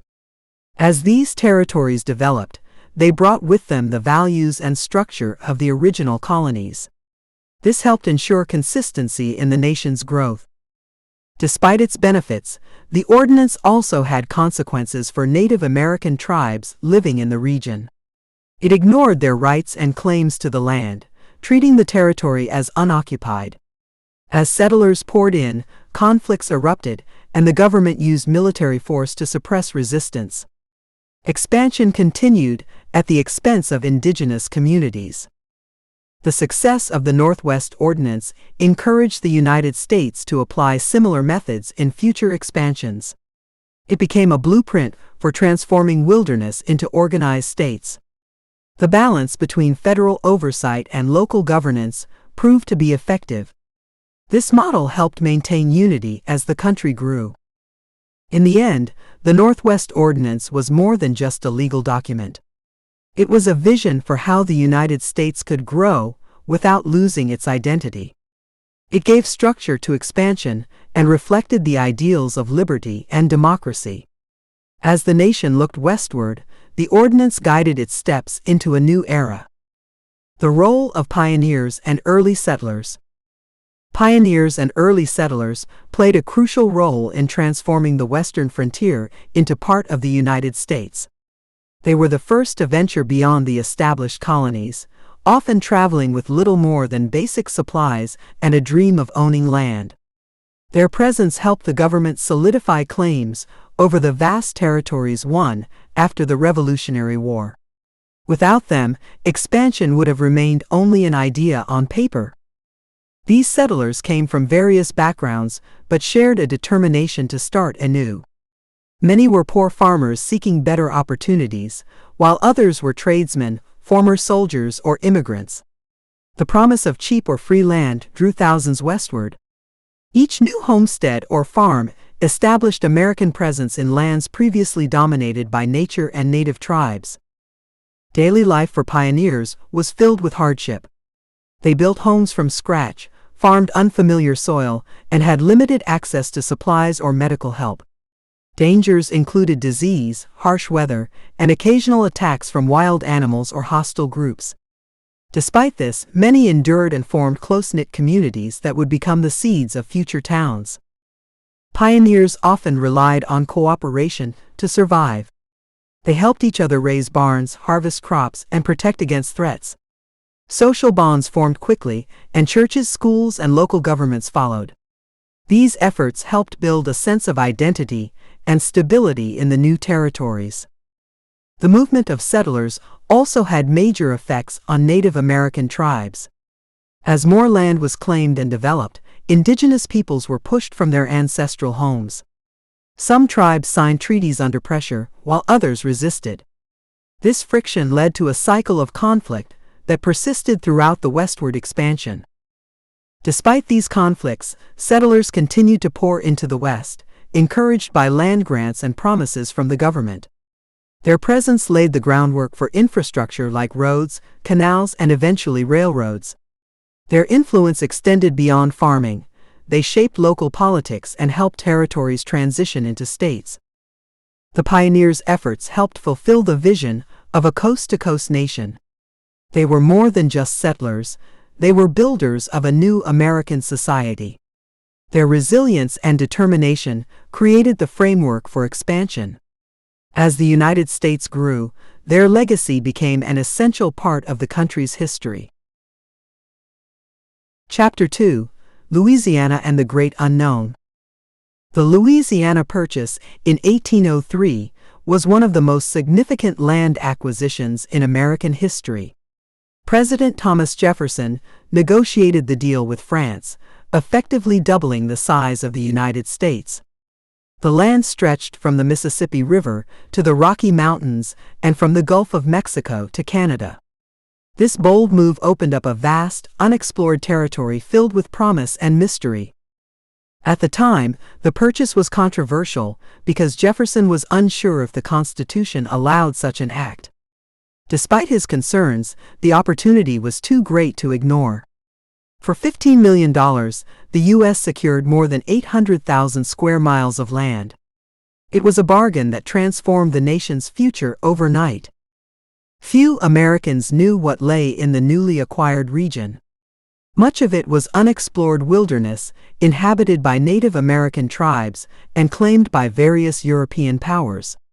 Maps were incomplete, and myths about the land's geography were common. This lack of knowledge made exploration a top priority for the government. To address this, Jefferson sent Meriwether Lewis and William Clark to lead an expedition across the new territory. Their mission was to map the land, study its resources, and establish relations with native tribes. The journey began in 1804 and took more than 2 years to complete. It became one of the most legendary expeditions in American history. Along the way, Lewis and Clark encountered rivers, mountains, and vast plains. They documented countless plant and animal species previously unknown to science. The help of Native American guides, especially Sacagawea, was vital to their success. The expedition provided valuable information that would guide future settlers and policymakers. The Louisiana Territory also raised questions about how the United States would govern such a vast area. New states would eventually emerge from this land, each bringing its own challenges. The issue of slavery, for example, loomed over every decision about how to divide and settle the territory. This laid the groundwork for future political conflict. Despite the uncertainty and challenges, the Louisiana Purchase marked a turning point in America's westward expansion. It signaled the country's intention to grow and explore, no matter the obstacles. The great unknown was no longer an empty space on the map, it was a national goal. With this acquisition, the United States took its first major step toward becoming a continental power. Jefferson's purchase of the Louisiana Territory. Thomas Jefferson's decision to purchase the Louisiana Territory in 1803 was a bold and transformative act. At the time, the United States was still a young nation, and its leaders were unsure about expanding too quickly. Jefferson, however, saw the opportunity to secure vast lands for future generations. The deal would double the size of the country and provide land for farming, settlement, and growth. The Louisiana Territory had been controlled by Spain but was secretly transferred to France in 1800. Napoleon Bonaparte, facing war in Europe and a failed colonial effort in Haiti, was eager to sell. He offered the entire territory to the United States for $15 million. This sudden offer took American diplomats by surprise, but was quickly accepted. Jefferson faced a constitutional dilemma over the purchase. He was a strict interpreter of the Constitution and believed the federal government only had powers explicitly listed. There was no clear provision allowing the president to buy land from foreign powers. Despite this, Jefferson decided the acquisition was too important to pass up and justified it as part of the government's treaty-making powers. The Senate ratified the Louisiana Purchase with little opposition, and it became a defining moment of Jefferson's presidency. The land included parts of what would become 15 future states, from Louisiana to Montana. It gave the United States control of the Mississippi River and the port of New Orleans. These were vital for trade and security. Many Americans were excited about the new territory, but others worried it would be difficult to govern such a large and remote area. The land was sparsely populated by European settlers, but home to many Native American tribes. The purchase also raised questions about the expansion of slavery into the new regions. These concerns would shape American politics for decades. Jefferson immediately ordered expeditions to explore the new territory. He appointed Meriwether Lewis and William Clark to lead a journey to the Pacific Ocean. Their expedition would map the land, document its resources, and make contact with native peoples. It was the first step in turning the purchased land into a functioning part of the country. In the end, Jefferson's purchase of the Louisiana Territory reshaped the map and future of the United States. It set a precedent for future land acquisitions and showed that the nation was willing to grow. Though it raised questions and challenges, it also gave the country room to dream. The Louisiana Purchase was a gamble that paid off, helping define America's path toward becoming a continental power.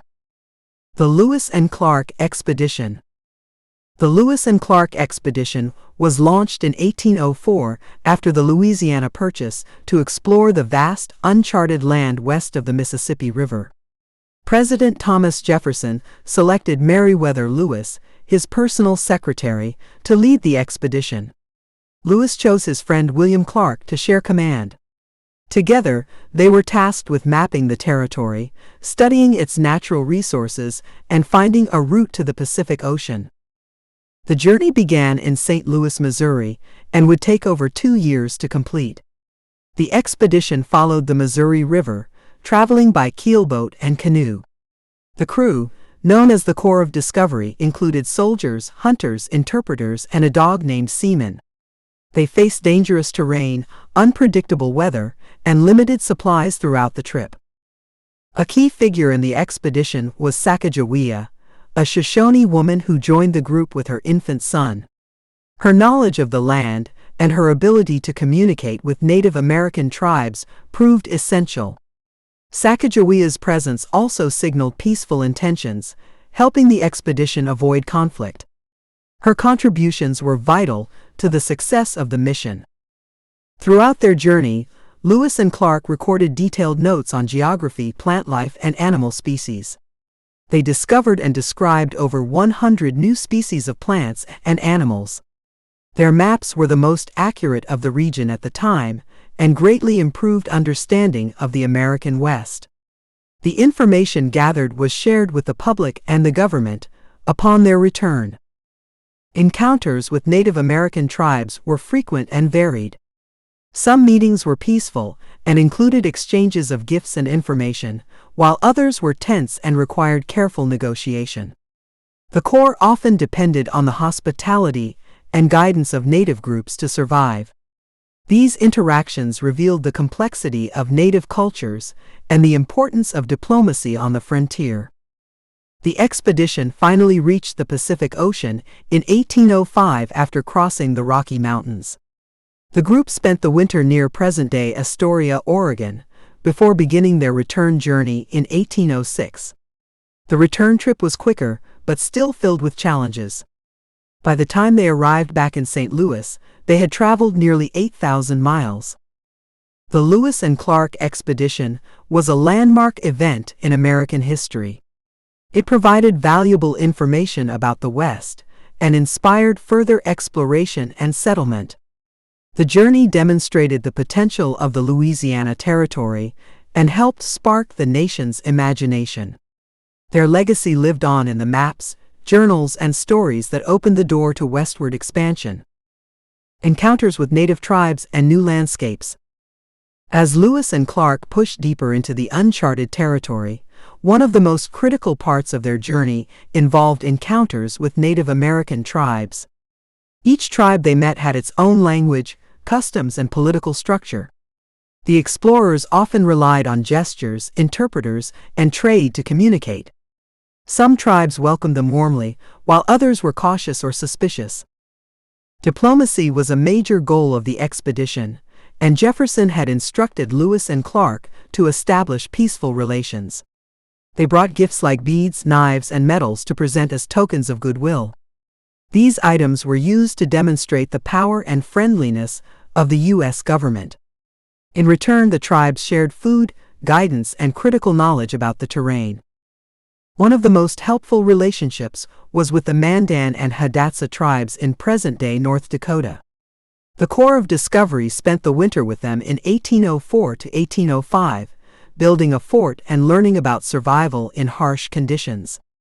It was during this time that Sacagawea joined the expedition, offering her skills as a guide and translator.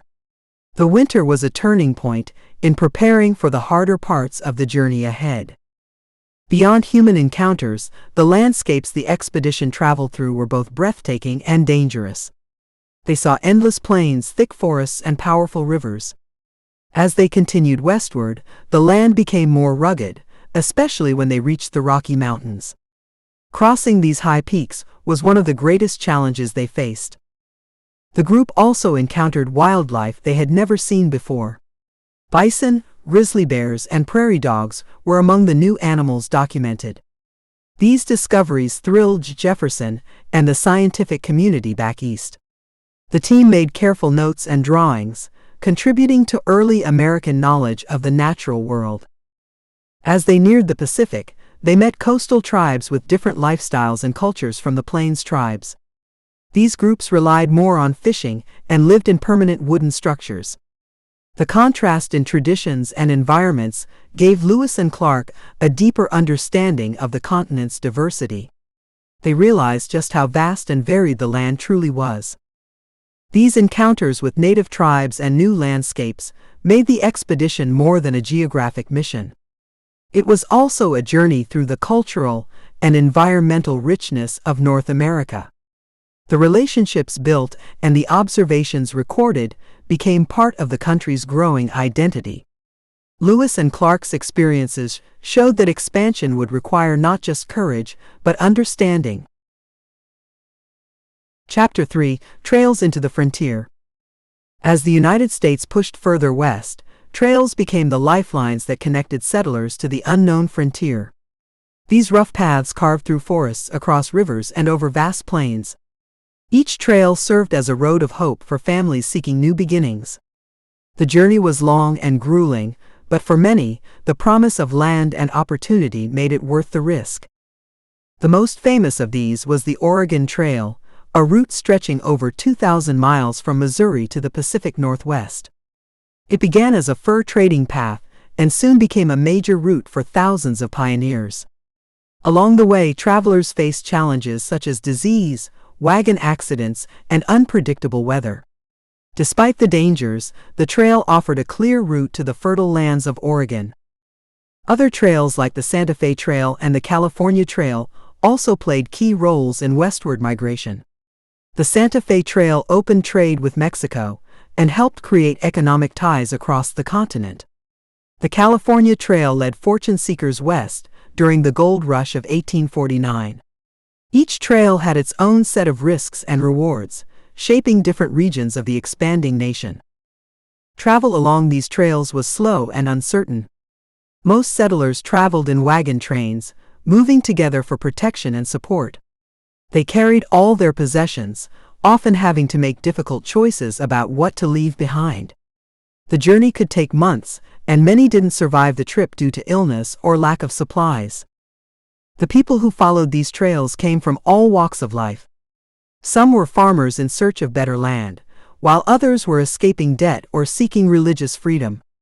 The trails became a symbol of American determination and perseverance.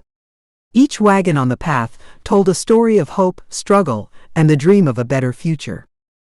The presence of settlers on these trails brought them into constant contact with Native American tribes. While some encounters were peaceful and involved trade, others led to tension and conflict. Native lands were crossed and occupied without consent, deepening hostilities that would last for generations. The trails were not only paths of migration, but also lines of cultural collision. In time, these early trails evolved into the foundations of future highways and railroads. They helped define the routes for transportation and communication across the growing nation. Trails into the frontier were more than just dirt paths, they were the arteries through which America expanded. Their impact is still felt today in the shape of the country and the spirit of those who traveled them. The Oregon Trail and the journey west. The Oregon Trail was one of the most important routes for settlers moving west in the 19th century. It stretched from Independence, Missouri, to the fertile lands of the Oregon Territory. For many pioneers, it represented a chance to start a new life and secure land in the promising Pacific Northwest. The journey was long and difficult, but the promise of fertile soil and new opportunities made it an irresistible destination. The trail itself was over 2,000 miles long, crossing treacherous terrain including rivers, mountains, and deserts. Wagon trains typically traveled in groups for safety and mutual support. The settlers were forced to adapt to unpredictable weather conditions, from scorching heat to heavy rains and snow. They had to be resourceful, as supplies often ran low, and there was always the constant threat of disease or accidents. For most travelers, the journey took about 4 to 6 months, and many faced hardships along the way. Cholera and dysentery were common causes of death, along with accidents from wagon mishaps or injuries. The lack of medical care and the sheer exhaustion from traveling day after day also contributed to the difficulties. Despite these dangers, pioneers were driven by the hope of reaching the fertile lands of Oregon, where they could settle and build a better life. The Oregon Trail also became a symbol of the American spirit of adventure and determination. Families, farmers, and dreamers set out on the journey with little more than their belongings, faith, and a strong will. They traveled through the Great Plains, navigated the Rocky Mountains, and crossed the Snake River. Each obstacle was a test of endurance and hope as they pushed forward toward their goal. Along the way, pioneers had to deal with interactions with Native American tribes. Some tribes provided assistance and guidance, while others were wary of the newcomers. The U.S. government had established treaties with many tribes, but these agreements were often ignored or violated by settlers. Tensions between settlers and Native Americans would continue to escalate as more people moved west. The end of the Oregon Trail brought settlers to the Willamette Valley in Oregon, where fertile land awaited. Upon arrival, pioneers established farms, towns, and communities. The land, rich with resources like timber, water, and soil, was everything they had hoped for. However, it wasn't long before other groups, like miners, settlers, and homesteaders, began to flock to the region, leading to further expansion and conflict. In the end, the Oregon Trail helped fulfill the vision of Manifest Destiny, the belief that the United States was destined to expand across the continent. The trail's legacy continues to influence the story of westward expansion. It marked the beginning of a new chapter for settlers who sought opportunity and a chance at a better future. Despite the hardships, the Oregon Trail remains a symbol of the boldness and perseverance that shaped America's growth. Life and hardship on the wagon trails. Life on the wagon trails was far from easy, and pioneers faced numerous challenges as they made their way west. Most travelers set out with hope for a better life, but the reality of the journey soon set in. They crossed vast open plains and climbed rugged mountains, all while enduring extreme weather and limited supplies. The journey was exhausting and often took several months to complete, pushing settlers to their physical and emotional limits. One of the most difficult aspects of life on the trails was the constant struggle to find enough food and water. Wagon trains carried what they could, but food often ran low. Travelers ate basic meals, mainly dried meat, beans, and hardtack, and sometimes went for days without fresh produce. Water was equally scarce, and travelers frequently had to rely on rivers or small springs, which were not always clean or abundant. Disease was another constant threat on the wagon trails. Cholera, dysentery, and smallpox spread quickly through crowded wagon trains, and medical care was nearly non-existent. Many died from these illnesses, and some families lost multiple members. The lack of doctors, medicine, and proper hygiene made disease a major cause of death on the journey. Accidents and injuries were also common on the trails. Wagons could easily tip over on rough terrain, causing broken bones or worse. The animals pulling the wagons, mainly oxen or horses, were also prone to injury or exhaustion. Travelers often had to repair wagons or create makeshift solutions to keep moving, which slowed progress and added to the hardship. Emotions ran high as the settlers faced the harsh conditions. For many families, the trail became a test of endurance and resilience. While some grew closer, others found their relationships strained by the stresses of the journey. The long days and nights on the road left little time for rest or reflection, and the constant struggle for survival took a mental toll on everyone involved. Despite the challenges, the wagon train communities often came together to support one another. Travelers would help each other repair broken wagons, care for the sick, or share supplies when someone ran low. This sense of community was vital for survival, as the journey was simply too difficult to face alone. Friendships and alliances were forged along the trail, and many pioneers relied on these bonds to get through the worst of the hardships. Ultimately, life on the wagon trails was defined by perseverance and sacrifice. The promise of land and a new life in the West kept pioneers going, even when the journey seemed endless. Many did not make it to their destination, but those who did were often forever changed by the hardships they endured. The wagon trails remain a symbol of the challenges faced by settlers, and their experiences helped shape the expansion of the United States. The role of mountain men and guides. Mountain men played a crucial role in the exploration and settlement of the American West during the 19th century. These rugged individuals were often fur trappers and hunters who ventured into the wilderness, navigating the remote and dangerous landscapes of the Rocky Mountains. Their primary goal was to trap beavers for their pelts, which were highly valued in the fashion industry back east. Over time, they became familiar with the geography, wildlife, and native tribes, making them invaluable to future explorers and settlers. The mountain men were often solitary figures, living off the land and enduring harsh conditions. They were skilled in tracking, hunting, and surviving in the wilderness. Many of them had close interactions with Native American tribes, learning their languages and customs. These relationships were vital, as the tribes often guided the mountain men to the best hunting grounds and traded essential goods like food and tools. The role of the mountain man expanded when the U.S. government and private companies began to push for westward expansion.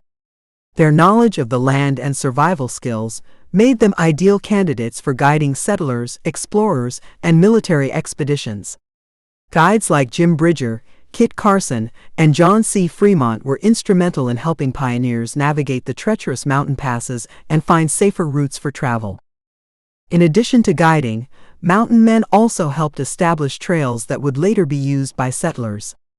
The Oregon Trail, for example, became more navigable after mountain men had blazed the path through the mountains and marked water sources. These trails were vital for the movement of settlers, goods, and military forces, opening the West to further expansion. Without the expertise of the mountain men, the journey west would have been much more difficult and dangerous. The role of mountain men also extended beyond practical navigation and survival. They were often the first Americans to explore uncharted territories and document their findings. Their journals and maps provided valuable information about the land's resources, wildlife, and geography. These records were used by future explorers, military leaders, and government officials as they planned the country's expansion. However, the rise of settlers and the increasing demand for land brought about changes that pushed the mountain men out of their traditional role. As settlers moved west, the fur trade began to decline, and many mountain men turned to other forms of employment, such as farming or working as guides. The golden age of the mountain man era was coming to an end, but their legacy lived on in the stories and roots they left behind. The mountain men and guides of the 19th century were among the most essential figures in the American westward expansion. Their bravery, expertise, and deep knowledge of the land helped shape the paths that settlers would follow.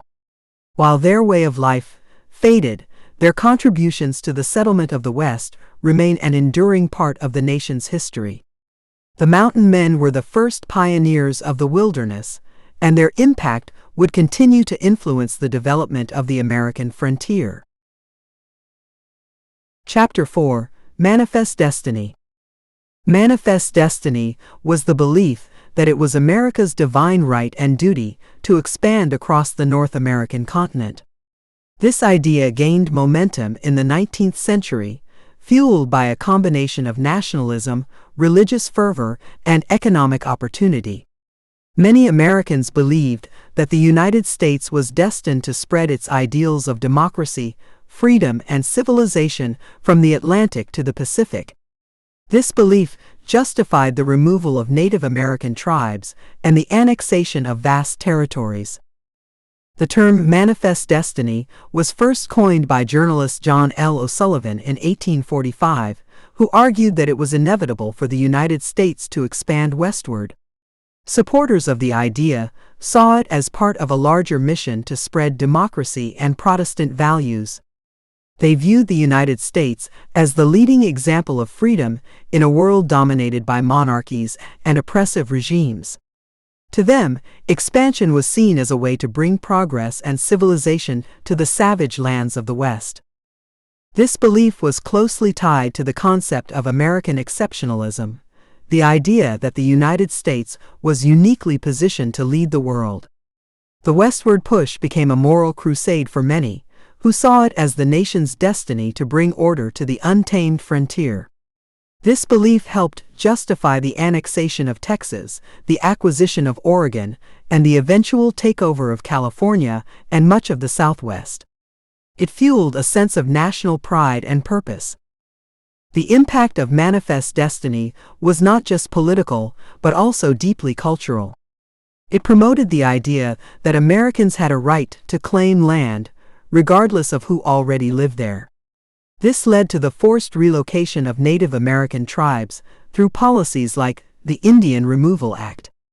Native lands were seized, and their way of life was disrupted as settlers moved west. The government and settlers believed that the Native Americans would eventually be absorbed into the American system or pushed further into less fertile lands. Manifest destiny also contributed to the United States conflict with Mexico. The annexation of Texas in 1845 was a direct challenge to Mexico's territorial claims. Tensions between the two nations escalated, eventually leading to the Mexican-American War in 1846. The outcome of the war resulted in the Treaty of Guadalupe Hidalgo, which ceded vast territories in the Southwest to the United States, including California, Arizona, and New Mexico. In the North, the Oregon Territory became another point of contention. Both the United States and Britain claimed the land, and the slogan, 54-40 or fight, symbolized the American demand for all of Oregon. Eventually, the issue was settled diplomatically, and the United States gained control of the land south of the 49th parallel. This expansion added to the sense of American triumph, as the nation stretched its borders all the way to the Pacific Ocean. While manifest destiny was widely embraced by many Americans, it also faced significant opposition. Critics argued that the expansion would lead to the spread of slavery, intensifying sectional tensions between the North and South. Others believed it would cause unnecessary conflicts with Native Americans and foreign nations. Despite these concerns, the ideology of manifest destiny remained a driving force behind American expansion and helped shape the nation's development during the 19th century. The ideology that justified expansion. The ideology that justified westward expansion in the 19th century was rooted in a belief that the United States had a divine mission to spread its values across the continent. This belief, known as manifest destiny, held that Americans were destined by God to expand their territory and bring their way of life to the West. Proponents saw this expansion as not only inevitable, but also morally right, as they believed they were spreading democracy, freedom, and civilization. It became a powerful force that shaped national policy and encouraged people to push westward, regardless of the challenges or the people already living there. Manifest destiny was closely tied to the idea of American exceptionalism, which argued that the United States was uniquely qualified to lead the world. Supporters of this ideology believed that the U.S. had a special role to play in history, one that involved spreading democratic ideals and Protestant values across North America. This sense of superiority over other nations justified their actions, including the annexation of territories and the displacement of Native Americans. It fueled the belief that American culture and political systems were superior and that their spread was necessary for the progress of humanity. The idea of a civilizing mission also played a key role in justifying expansion. Many Americans believed that the indigenous peoples of the West, as well as Mexicans and other non-European groups, needed to be civilized by adopting American customs, religion, and governance. This paternalistic view framed expansion as a benevolent act, even though it involved the forceful removal and destruction of native cultures. The settlers, supported by the government, saw themselves as bearers of a superior way of life that would benefit the entire continent. Religious beliefs further supported the ideology of manifest destiny. Many believed that God had chosen the United States for this mission, viewing the expansion as part of a divine plan. Protestant leaders, in particular, promoted the idea that spreading Christianity was a key part of the nation's duty. This religious justification gave the movement a moral and spiritual dimension, making it more palatable to the American public, especially those who saw expansion as a moral imperative rather than a simple land grab. The belief in manifest destiny also fueled the nation's sense of national pride and unity. As settlers moved westward, they were not just claiming land, they were fulfilling a national destiny. The idea of expanding from the Atlantic to the Pacific became a powerful symbol of national strength and purpose. For many Americans, the success of this expansion was seen as proof of the country's exceptional nature and its rightful place in the world. However, the ideology that justified expansion had significant consequences, particularly for Native Americans and other groups. The belief that the land was empty or unused by Native Americans overlooked their deep connection to the land. As settlers moved west, they encroached on native lands, leading to violent conflicts, forced removals, and the near destruction of many indigenous cultures. The ideology of manifest destiny ignored the rights and sovereignty of these peoples, viewing them as obstacles to progress. While manifest destiny was widely accepted at the time, it also faced considerable opposition. Critics argued that the expansion would lead to the spread of slavery and increase sectional tensions between the North and South.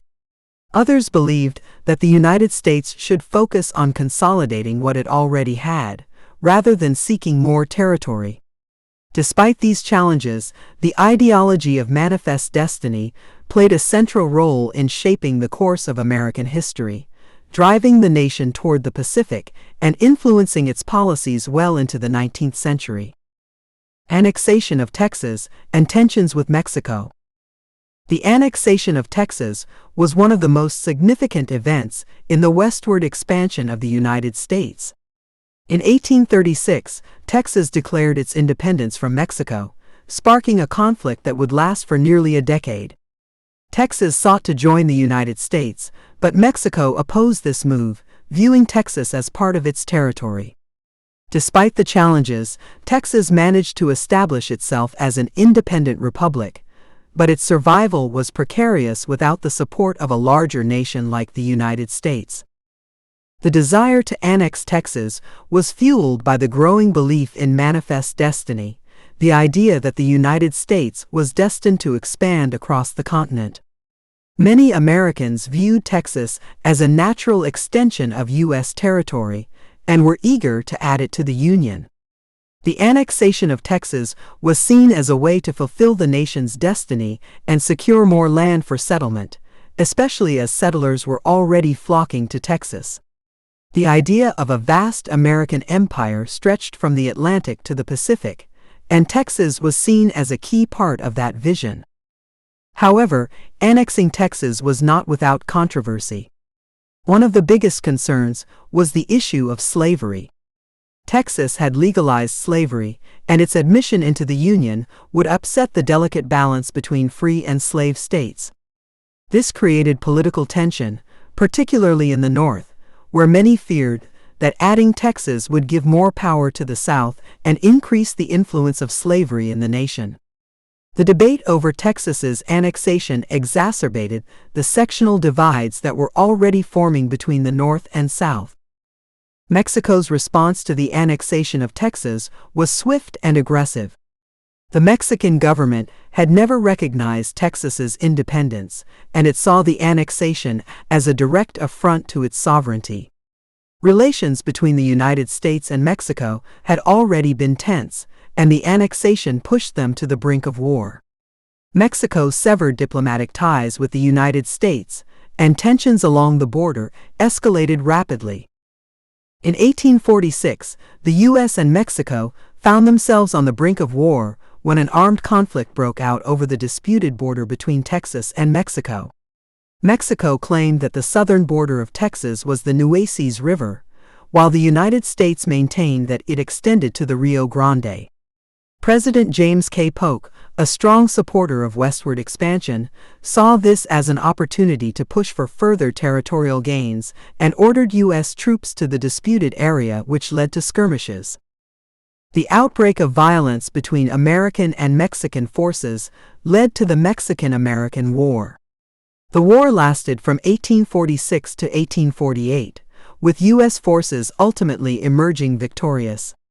The Treaty of Guadalupe Hidalgo, signed in 1848, ended the conflict and resulted in Mexico ceding a vast amount of land to the United States, including California, Arizona, New Mexico, and parts of other southwestern territories.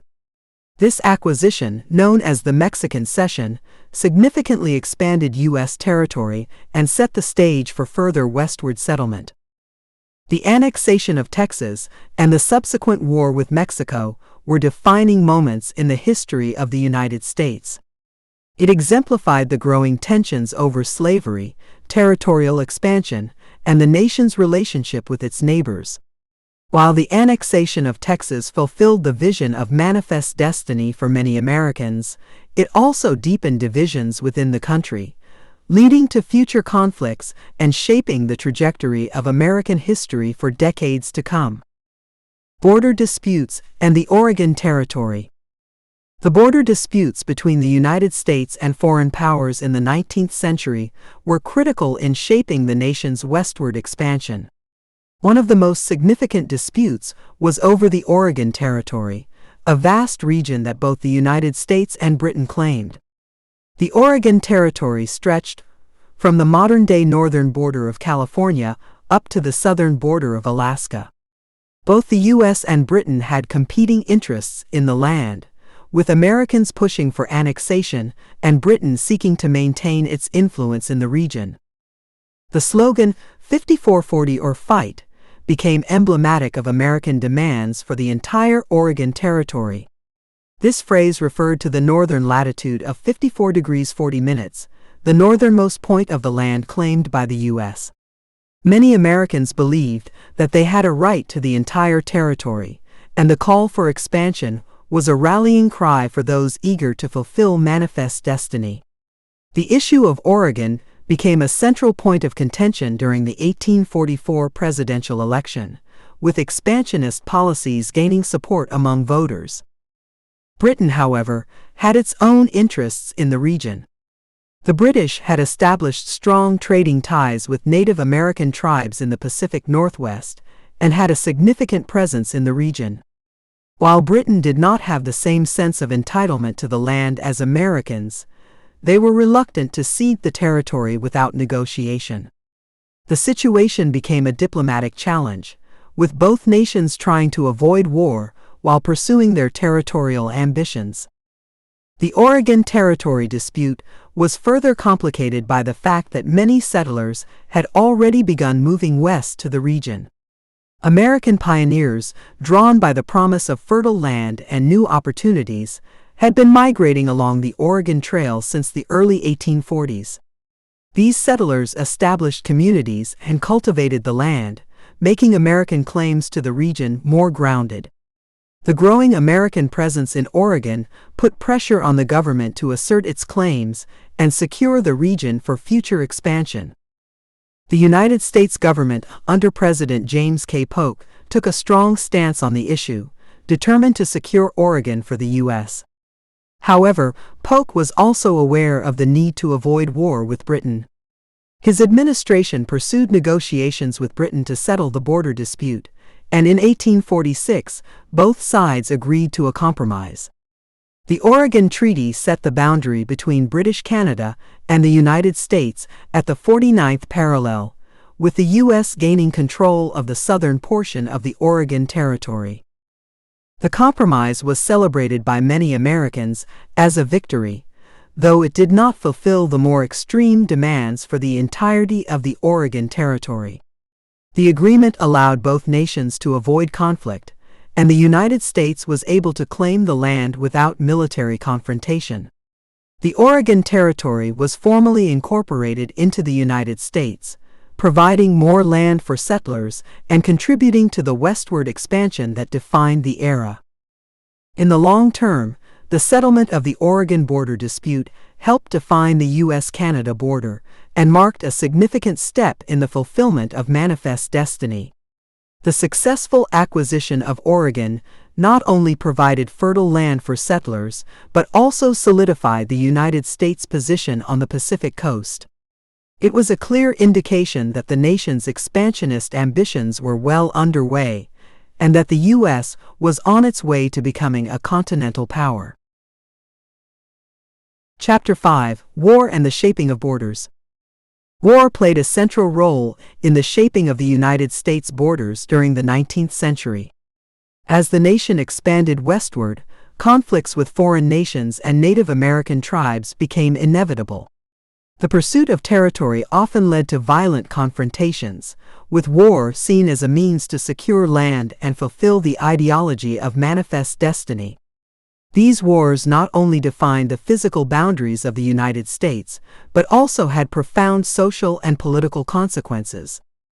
One of the most significant conflicts was the Mexican-American War, which began in 1846. The war was sparked by the annexation of Texas and a dispute over the southern border of the state. Mexico had never recognized Texas's independence, and the U.S. government's move to claim Texas as part of the Union was seen as an act of aggression. Tensions between the two countries had been rising for years, and when skirmishes broke out along the border, President James K. Polk declared war. The Mexican-American War saw numerous battles, with the U.S. military achieving decisive victories. American forces moved into Mexico, capturing key cities such as Monterrey and Mexico City. The war was a turning point in U.S. history, as it led to the acquisition of vast territories, including California, Arizona, New Mexico, and parts of other southwestern regions. This land, known as the Mexican Cession, significantly expanded U.S. territory and set the stage for future settlement. The Treaty of Guadalupe Hidalgo, signed in 1848, officially ended the Mexican-American War and solidified the U.S. claim to the newly acquired territories. Mexico ceded more than 500,000 square miles of land, effectively extending the U.S. borders to the Pacific Ocean. In return, the United States paid Mexico $15 million and agreed to assume certain financial claims against the Mexican government. The treaty not only redrew the map of North America, but also intensified debates over slavery and the future of the Union. The consequences of the Mexican-American War were felt immediately. The addition of new territories reignited the debate over whether slavery would be allowed to expand into these areas. The question of whether new states would be free or slave states created intense divisions between the North and South. These tensions would ultimately contribute to the outbreak of the Civil War just a decade and a half later. In addition to the Mexican-American War, the United States also faced conflicts with Native American tribes. As settlers moved west, they encroached on tribal lands, leading to violent resistance. The government's policies toward Native Americans were often harsh, with forced relocations and broken treaties. The U.S. military played a key role in suppressing Native resistance, and many tribes were displaced to reservations as a result of these conflicts. Despite the violent and controversial nature of these wars, they were instrumental in shaping the borders of the United States. The country expanded significantly, acquiring territories that would eventually become states. The outcome of these conflicts reinforced the idea of manifest destiny and contributed to the growing sense of American exceptionalism. However, the wars also left a legacy of suffering, particularly for Native Americans, and highlighted the deep divisions within the nation over issues like slavery and territorial expansion. The Mexican-American War. The Mexican-American War, which lasted from 1846 to 1848, was a pivotal conflict in the history of the United States. The war stemmed from tensions between the U.S. and Mexico, particularly over the annexation of Texas. After Texas joined the Union in 1845, Mexico refused to recognize the Republic of Texas's independence and viewed its annexation as a hostile act.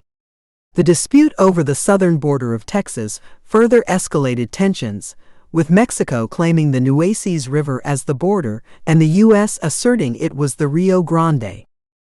The immediate cause of the war was a skirmish between U.S. and Mexican troops in the disputed area along the Rio Grande. In response, President James K. Polk requested a declaration of war from Congress in May 1846, arguing that Mexico had shed American blood on American soil. The war quickly became a symbol of the United States' expansionist ambitions under the banner of Manifest Destiny, which sought to extend U.S. territory across the North American continent. The U.S. military, led by General Zachary Taylor and General Winfield Scott, began a series of successful campaigns against Mexican forces.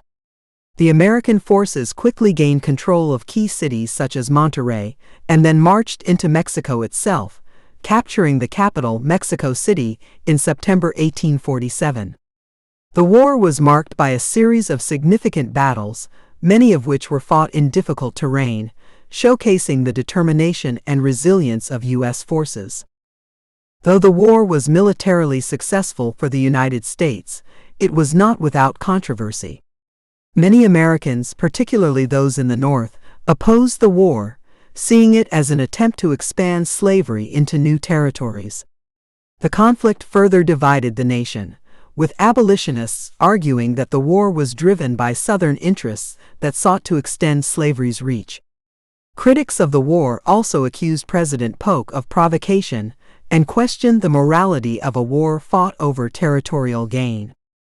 The Treaty of Guadalupe Hidalgo, signed in February 1848, formally ended the war. The treaty granted the United States more than 500,000 square miles of land, including present-day California, Arizona, New Mexico, and parts of Colorado, Nevada, and Utah. In return, the United States agreed to pay Mexico $15 million and assume $3.25 million in debts owed by Mexico to American citizens. This territory, known as the Mexican Cession, greatly expanded the United States and fulfilled the vision of Manifest Destiny, giving the country control over land from the Atlantic to the Pacific. The Mexican-American War also had a lasting impact on U.S.-Mexico relations. The war left deep scars, and the Treaty of Guadalupe Hidalgo established a bitter legacy. Many Mexicans viewed the war as an unjust and humiliating loss, while in the United States, the newly acquired land fueled debates over slavery and the future of the Union. These tensions would eventually contribute to the outbreak of the Civil War, as the expansion of slavery into new territories became a critical issue. In the end, the Mexican-American War shaped the United States both territorially and politically. The acquisition of vast new lands changed the country's landscape and sparked further migration westward. While the war contributed to the fulfillment of manifest destiny, it also revealed the internal conflicts that would eventually tear the nation apart. The Mexican-American War remains a controversial chapter in U.S. history, with its consequences still reverberating in debates over territorial expansion, slavery, and the treatment of Native Americans. The Treaty of Guadalupe, Hidalgo. The Treaty of Guadalupe Hidalgo, signed on February 2, 1848, ended the Mexican-American War and dramatically altered the map of North America.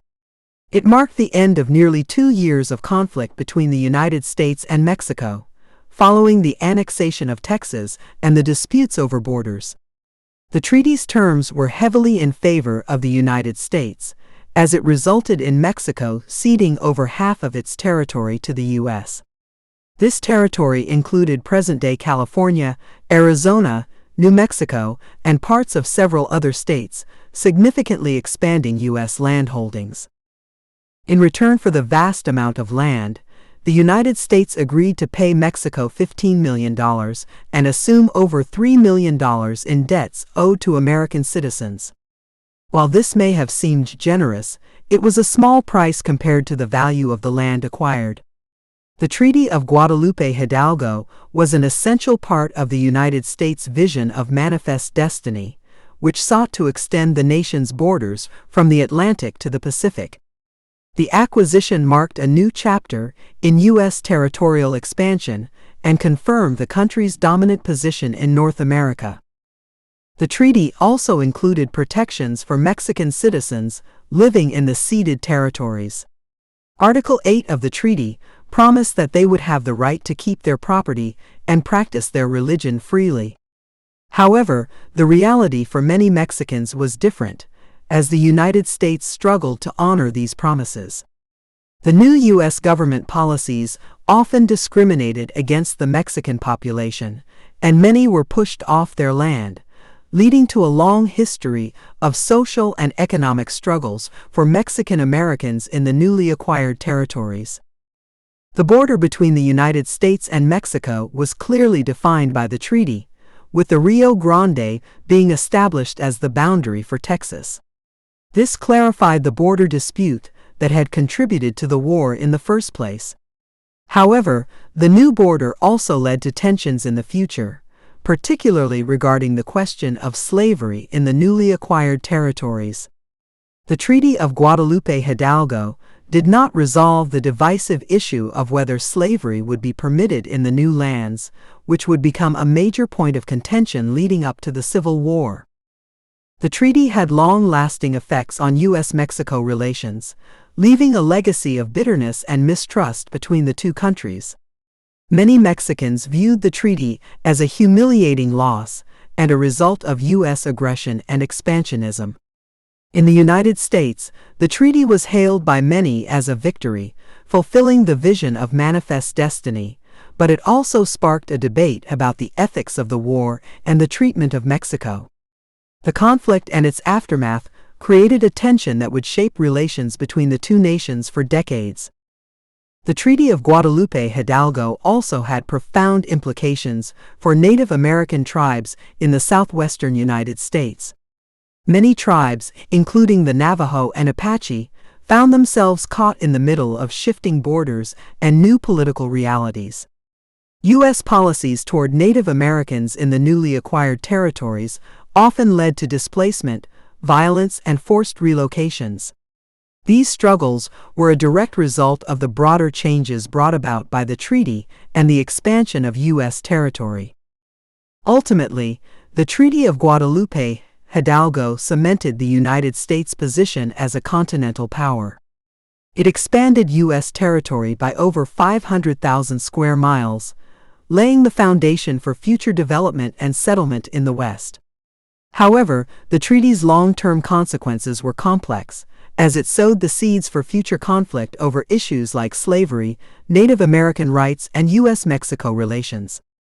The treaty remains one of the most significant and controversial diplomatic agreements in U.S. history. The Gadsden Purchase and finalizing the southern border. The Gadsden Purchase, signed in 1854, was a critical moment in the finalization of the United States southern border. This agreement between the U.S. and Mexico resolved lingering border issues that had persisted after the Mexican-American War.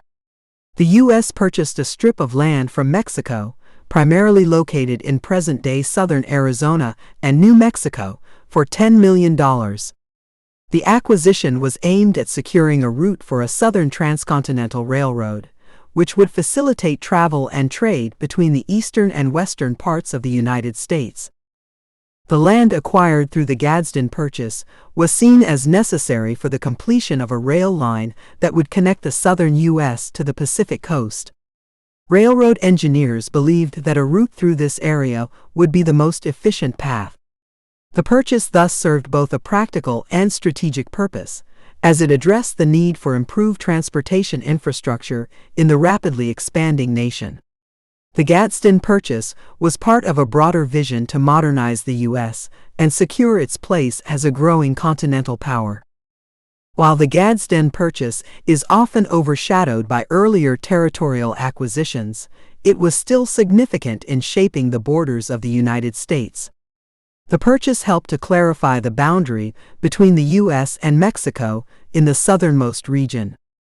With this agreement, the United States obtained the last piece of land needed to complete its territorial expansion in the Southwest, cementing its control over the southern border. The agreement was hailed as a final step in the U.S. achieving its goal of continental expansion. The decision to purchase the land was not without controversy, however. Many critics, especially in the northern states, viewed the agreement as an unnecessary concession to slaveholders. Southern politicians, eager to establish a route for the railroad, strongly supported the purchase, but northern lawmakers feared that it might promote the expansion of slavery into new territories. The debate over the Gadsden Purchase highlighted the ongoing sectional tensions that would eventually lead to the Civil War, as the question of slavery in new territories remained unresolved. Despite the controversy, the Gadsden Purchase was ratified, and the southern border of the United States was finalized. The treaty set the stage for the U.S. to focus on other issues, including the further development of the West and the construction of railroads. The land secured by the purchase was vital for the growth of the southern economy and transportation systems.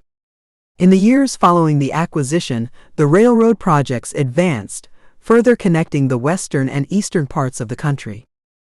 The Gadsden Purchase also had lasting effects on U.S.-Mexico relations. While it was a peaceful resolution to border disputes, it was seen by some in Mexico as another example of U.S. territorial expansion at the expense of Mexico's sovereignty. The agreement was part of a broader trend in which the United States expanded its borders, often at the expense of Mexico's land. Although the purchase was settled diplomatically, it added to the complex legacy of U.S.-Mexico relations, which would continue to be marked by tension in the years to come. In the long run, the Gadsden Purchase played an important role in solidifying the borders of the United States. It not only resolved lingering border issues, but also contributed to the development of the nation's infrastructure. The completion of the southern route for the Transcontinental Railroad allowed for faster movement of goods and people across the country. The acquisition remains a key moment in the history of U.S. territorial expansion, completing the puzzle of the nation's southern boundary. Chapter 6: Gold, Railroads and Opportunity. The mid-19th century was a time of rapid change in the United States, as gold, railroads and new opportunities transformed the nation. The discovery of gold in California in 1848 sparked the gold rush, drawing thousands of people to the Western territories in search of wealth. This influx of settlers and miners fueled the rapid growth of towns and cities, particularly in California, and brought a sense of optimism about the future. The gold rush was a significant moment in the history of the United States, symbolizing the nation's expanding economy and the promise of new opportunities in the West. As people flocked to California in hopes of striking it rich, the need for infrastructure and transportation grew. The demand for efficient ways to move goods and people across the vast American landscape led to the expansion of railroads. Railroads became essential in linking the East to the West, facilitating the movement of settlers, supplies, and communication. The development of a transcontinental railroad was seen as a solution to the difficulties of travel and commerce in the rapidly growing nation. The completion of the first transcontinental railroad in 1869 marked a turning point in American history. The railroad connected the eastern U.S. with the West, linking places like New York and San Francisco. This connection opened up new markets for goods, made travel across the country faster and easier, and helped to solidify U.S. control over its western territories. The railroad also helped stimulate the economy by creating jobs, promoting the growth of industries, and enabling the transport of natural resources such as coal, timber, and agricultural products. Gold discoveries continued to drive migration and settlement in the West, with new strikes occurring in states like Nevada, Colorado, and South Dakota. Towns sprang up around mining operations, and the economy boomed as people poured into these areas. However, the gold rushes also led to conflict with Native American tribes who had lived on the land for centuries. The influx of settlers disrupted traditional ways of life, and many Native Americans were forcibly relocated or driven off their lands, leading to violence and further displacement.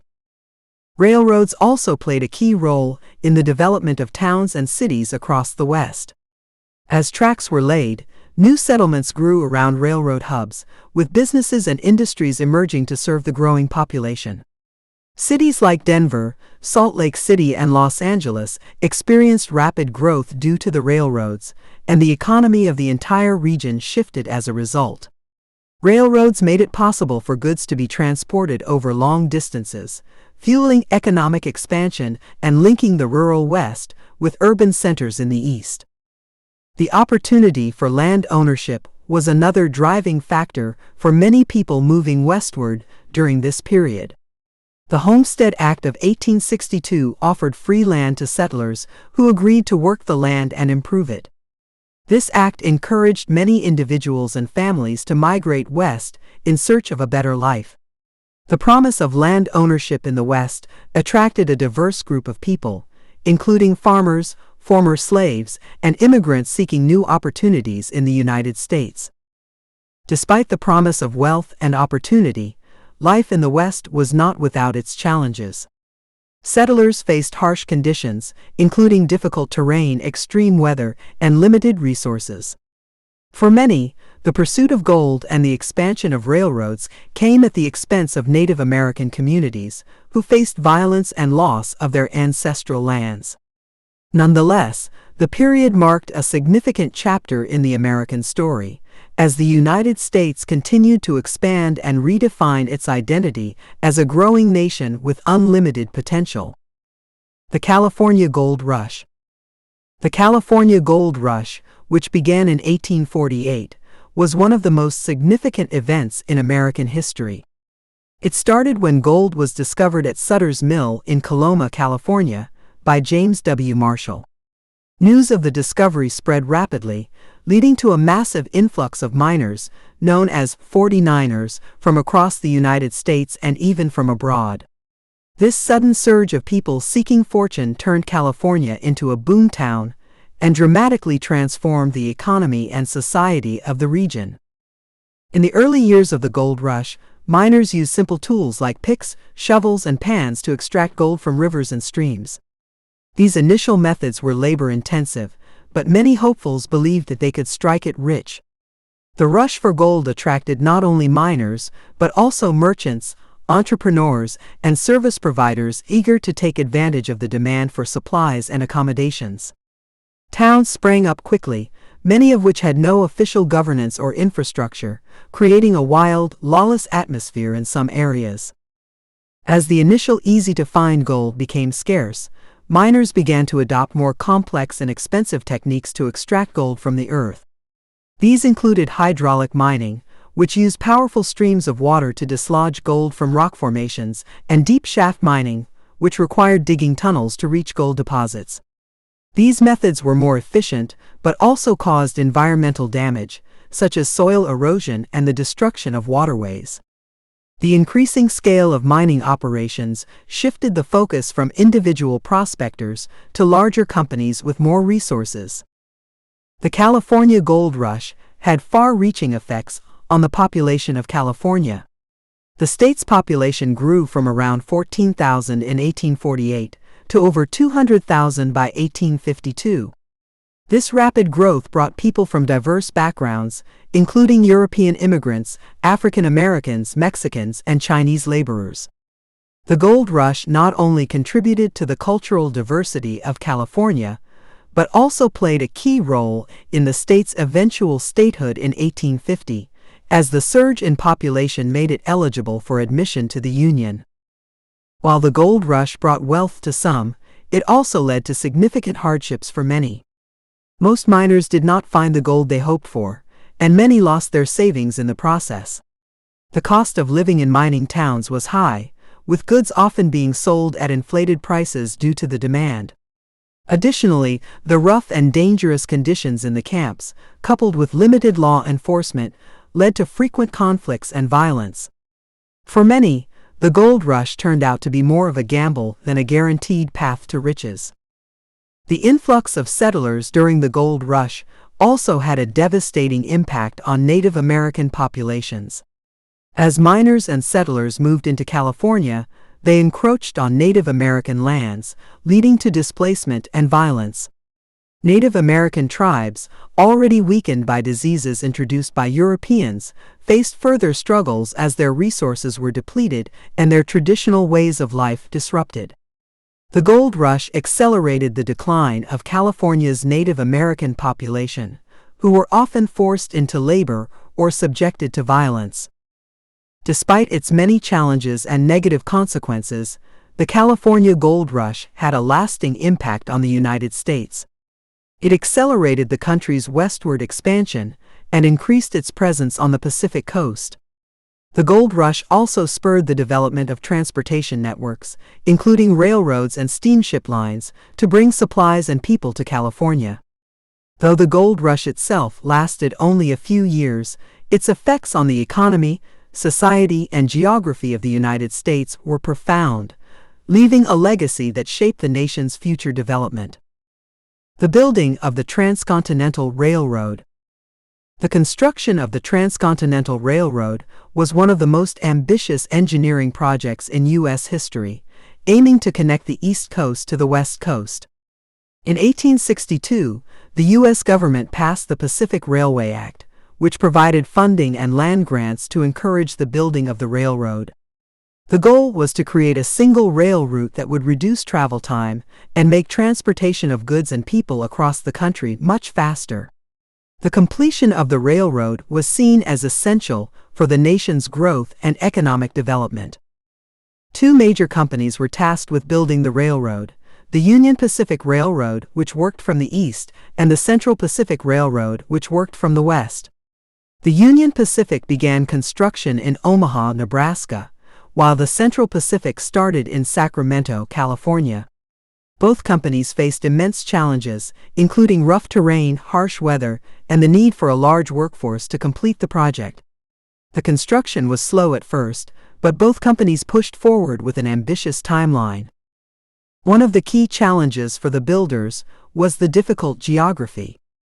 The Central Pacific Railroad had to carve tracks through the Sierra Nevada mountains, which required extensive tunneling and the use of explosives. In the Midwest, the Union Pacific faced vast plains and unpredictable weather conditions. Despite these obstacles, both companies worked tirelessly, with thousands of workers, including many Chinese immigrants, laboring to lay track and create the infrastructure needed for the railroad to become a reality. The workforce of the Transcontinental Railroad was diverse, with workers from all over the world contributing to the project. The Central Pacific Railroad relied heavily on Chinese immigrants, who were willing to work for lower wages and in harsh conditions. These workers faced discrimination but proved essential to the completion of the railroad. The Union Pacific, on the other hand, employed a mix of Irish immigrants and veterans of the Civil War, who worked in similarly difficult conditions.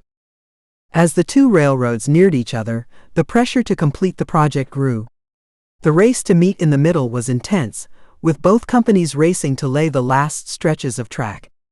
The moment of connection came on May 10, 1869, when the final spike, known as the Golden Spike, was driven into the ground at Promontory Summit, Utah. This event marked the completion of the Transcontinental Railroad, linking the Atlantic and Pacific Oceans by rail for the first time in history. The completion of the Transcontinental Railroad revolutionized transportation in the United States. Travel time across the country was reduced from months to just a few days, which had a profound impact on commerce and communication. Goods could now be shipped more efficiently from coast to coast, facilitating the growth of industries and the economy. The railroad also made it easier for settlers to move westward, accelerating the expansion of towns and cities in the West. While the Transcontinental Railroad brought economic growth, it also had significant social and environmental impacts. Native American tribes, already displaced by settlers, found themselves further encroached upon as the railroad expanded westward. Additionally, the construction of the railroad caused environmental changes, including the destruction of natural habitats. Despite these negative consequences, the Transcontinental Railroad remains one of the most important achievements in American history, shaping the nation's growth and development for generations to come. Boomtowns and economic growth in the West. The rapid expansion of settlements in the American West was fueled by the discovery of gold, silver, and other valuable minerals, leading to the creation of boomtowns. These towns sprang up overnight, often as a result of a mining discovery or the arrival of the railroad. They attracted miners, merchants, and adventurers seeking to profit from the opportunities in the region. Boomtowns were characterized by a transient population, as many people arrived hoping to strike it rich but left when resources were depleted or the economy faltered. Life in these boomtowns was often chaotic and dangerous. The rapid influx of people led to a lack of law and order, and many boomtowns were known for lawlessness and violence. Miners, merchants, and even gamblers and outlaws found their way to these towns, creating a volatile mix of individuals. The lack of infrastructure and the constant need for supplies also made life difficult, with limited access to clean water, food, and shelter. Yet, the possibility of wealth attracted thousands of people willing to endure these harsh conditions. As the economy of boomtowns flourished, so did the development of supporting industries and services. Merchants opened stores to cater to the miners, selling tools, food, and other necessities. Services like saloons, hotels, and brothels became essential to the daily life of boomtowns, providing entertainment and comfort for the miners. The influx of people also created a demand for transportation, leading to the development of wagon trains and railroads to bring in supplies and ship out minerals. However, the economic success of boomtowns was often short-lived. As resources such as gold or silver were mined and extracted, the population began to dwindle. Many miners left for new strikes, while others stayed behind in search of new opportunities.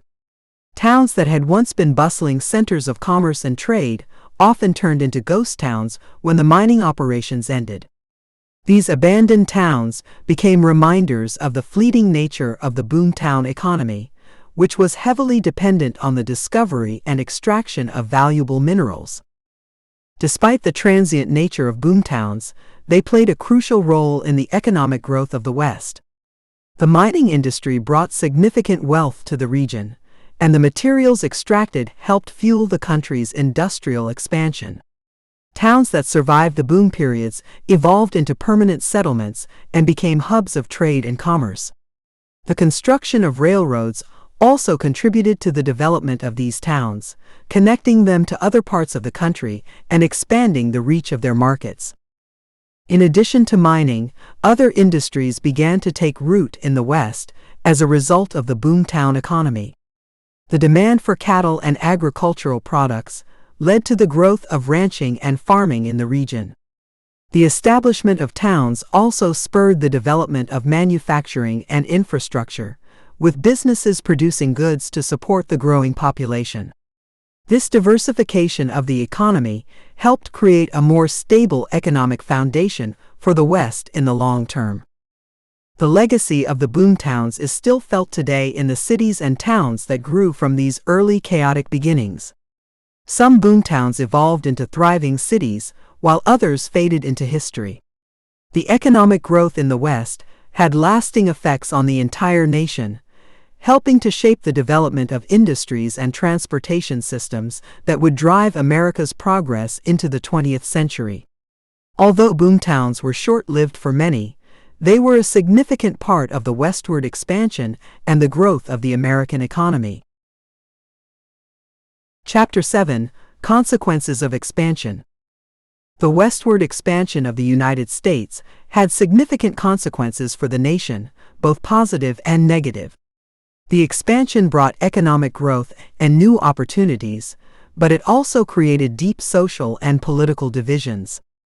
As settlers moved westward, they encountered new challenges and conflicts, and the effects of these movements reshaped the country. The consequences of expansion touched upon nearly every aspect of American society, from politics and economics to the environment and Native American communities. One of the most immediate consequences of westward expansion was the displacement and mistreatment of Native American tribes. As settlers moved into new territories, Native Americans were forced off their ancestral lands, often by violent means. The U.S. government implemented policies that aimed to remove Native Americans from the land, such as the Indian Removal Act and the establishment of reservations. These policies led to the destruction of native cultures and ways of life, as well as countless lives lost in battles and forced marches. The expansion also fueled tensions between slave and free states. As new territories were acquired, the question of whether slavery would be allowed in these areas became a contentious issue. This division ultimately contributed to the outbreak of the Civil War, as the North and South clashed over the future of slavery in the United States. The Missouri Compromise, the Compromise of 1850, and the Kansas-Nebraska Act were all attempts to address this issue, but they failed to resolve the underlying tensions, which only escalated over time. Economic changes also came as a result of the expansion. The discovery of minerals like gold and silver led to the development of mining towns and boomed the economy in the West. The construction of railroads further facilitated trade and the movement of goods across the country. Agriculture and ranching also grew as settlers took advantage of the fertile land available to them.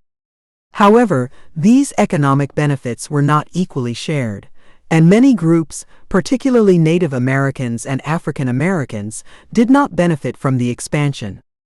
The environmental impact of westward expansion was another consequence that shaped the future of the United States.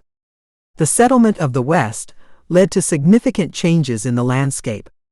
Forests were cleared for agriculture, and rivers were dammed to provide water for settlements. The rapid growth of mining and farming also contributed to soil erosion and the depletion of natural resources. These environmental changes had long-term effects on the sustainability of the land and the wildlife that lived there. The westward expansion also brought about shifts in American culture. As settlers moved into new territories, they brought their customs, traditions, and ideas with them. This cultural assimilation often meant the destruction of Native American cultures and the imposition of European American values. At the same time, the expansion allowed for the growth of new communities that blended various cultural influences, including those of European immigrants, African Americans, and Native Americans. The cultural landscape of the West became increasingly diverse as people from different backgrounds came together. Lastly, the consequences of westward expansion were felt in the development of the United States as a global power. The expansion solidified the nation's presence across the North American continent, making the United States a transcontinental power. The growth of railroads, industries, and agriculture helped the U.S. economy expand and position the country for future dominance on the world stage. The nation's increasing wealth and resources would play a key role in its involvement in international affairs as the U.S. emerged as a global leader in the 20th century. Displacement of Native American tribes. The displacement of Native American tribes was one of the most devastating consequences of westward expansion in the United States. As settlers moved west, they claimed lands that had been inhabited by Native American tribes for thousands of years. The U.S. government, driven by the desire to expand its territory, enforced policies that forced tribes off their ancestral lands. These policies, often backed by violence, had a profound impact on the Native American way of life, leading to the loss of culture, tradition, and history for many tribes. The Indian Removal Act of 1830 was one of the first major steps in the forced relocation of Native American tribes. The act authorized the government to negotiate treaties with tribes, often under duress, to exchange their land in the East for territory in the West. Thousands of Native Americans were forcibly moved to reservations in what is now Oklahoma. This mass relocation, known as the Trail of Tears, resulted in the deaths of thousands of Native Americans due to disease exposure and starvation. The federal government's policy of relocation continued throughout the 19th century. As new territories were acquired through treaties, battles, and wars, Native American tribes were pushed further west, often into lands that were less fertile and less suited to their traditional lifestyles. The government claimed that these relocations were for the tribe's own benefit, offering protection and a better life. However, these promises were rarely fulfilled, and the tribes found themselves in even more difficult conditions. As settlers moved into these newly acquired lands, they encroached upon the hunting grounds, sacred sites, and villages of Native American tribes. This led to conflicts, as Native Americans resisted the loss of their land. The U.S. military was often called in to force tribes into submission, and many tribes were defeated in brutal battles. As a result, many Native Americans were displaced from their homes and forced onto reservations where they could no longer practice their traditional way of life. The creation of reservations further isolated Native American tribes from one another. The government's policy of forcing tribes to live on reservations led to the fragmentation of their communities. Different tribes, with distinct languages, customs, and cultures, were often placed together, leading to tensions and further disruption of their societies. This confinement to reservations meant that many tribes lost their autonomy and self-sufficiency, depending on the government for supplies and resources that were often inadequate. While some tribes attempted to adapt to their new circumstances, many struggled with the loss of their land and way of life. The U.S. government's attempt to assimilate Native Americans into European American culture led to the forced adoption of Christianity, the English language, and farming practices. Children were sent to boarding schools where they were taught to abandon their native languages and customs. These efforts to erase Native American cultures had long-lasting effects on identity and cultural continuity. The displacement of Native American tribes is a painful chapter in American history. While some tribes were able to maintain their traditions and sovereignty, many were irrevocably changed by the loss of their land and forced relocation. The legacy of this displacement continues to affect Native American communities today, as they fight for recognition, rights, and reparations for the injustices they endured. The impact of westward expansion on Native Americans is a stark reminder of the cost of territorial growth and the consequences of ignoring the rights and cultures of indigenous peoples. Conflicts between settlers and indigenous peoples. As settlers moved westward, conflicts between them and indigenous peoples became increasingly common. The expansion of European American settlements into Native American territories led to violent confrontations over land, resources, and cultural differences. Indigenous tribes, who had lived on these lands for centuries, resisted the encroachment of settlers on their ancestral territories.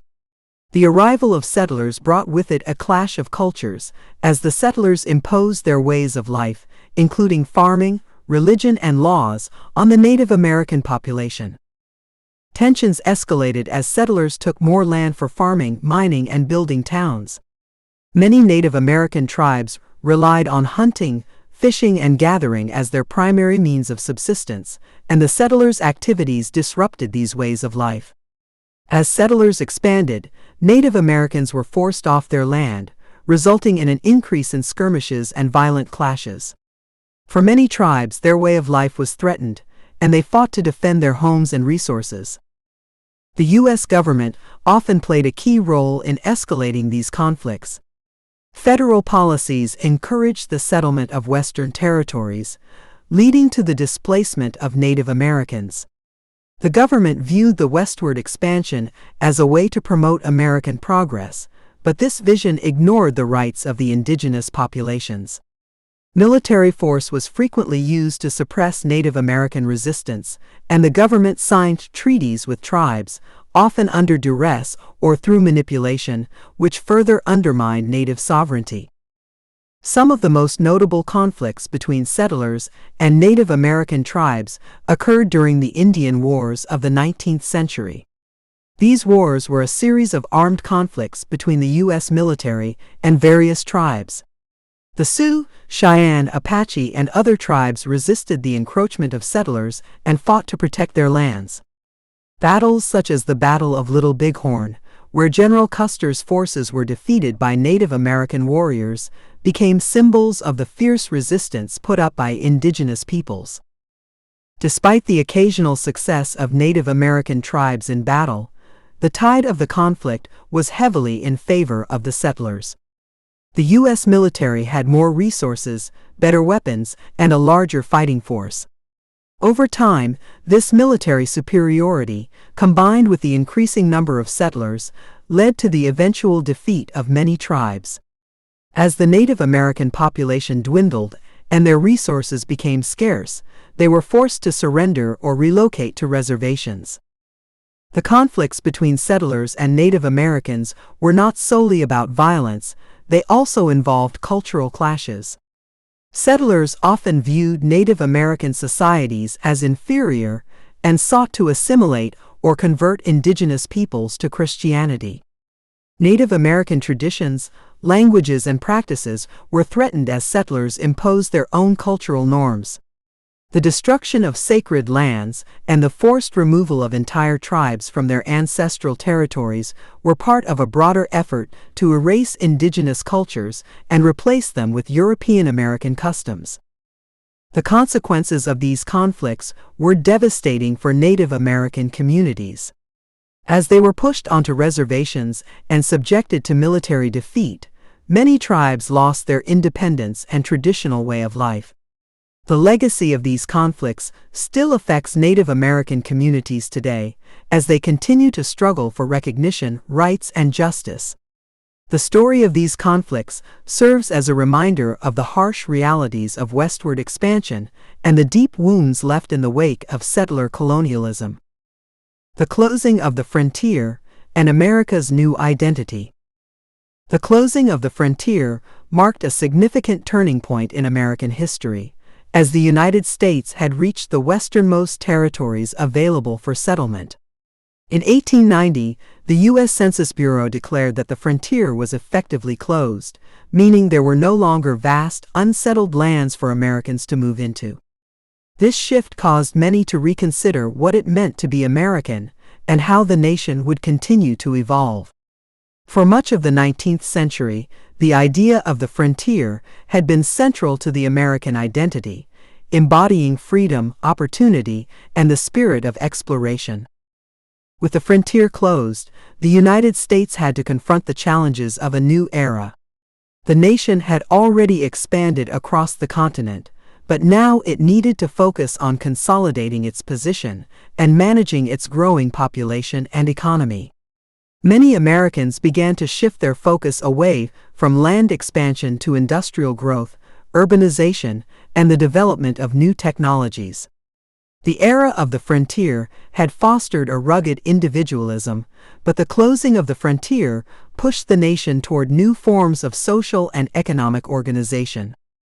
The closing of the frontier also changed the relationship between the United States and its Native American populations. As the frontier had expanded, Native American tribes had been pushed further west and isolated on reservations. With no more land to claim, the government focused on assimilation efforts, seeking to incorporate Native Americans into the broader society. This often meant forced adoption of European American customs, including farming practices and Christianity, and the loss of traditional ways of life. The end of the frontier also had a profound effect on the American psyche. The frontier had been seen as a place of unlimited opportunity, where anyone could go to reinvent themselves and build a new life. With its closing, many Americans felt that the country had reached a limit to its expansion, and that a new phase of development had begun. This sense of a nation reaching its physical boundaries led to a reimagining of the American dream, one that no longer relied on endless territorial growth. In response to the closing frontier, the United States shifted its focus to new forms of global influence.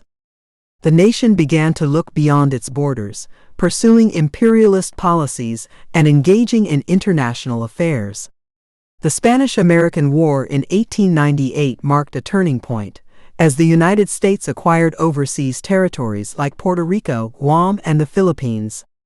The idea of manifest destiny, which had justified continental expansion, was now applied to the United States' role on the world stage. The closing of the frontier also influenced the development of American political thought. Historians like Frederick Jackson Turner argued that the frontier had shaped American democracy, promoting individualism, self-reliance, and a belief in progress. With the frontier closed, Turner and others believed that Americans needed to adapt to new challenges and redefine their identity. This marked the beginning of a new phase in American history, one where the focus shifted from territorial conquest to economic, social, and political development. The closing of the frontier marked the end of an era, but it also led to the emergence of a new American identity.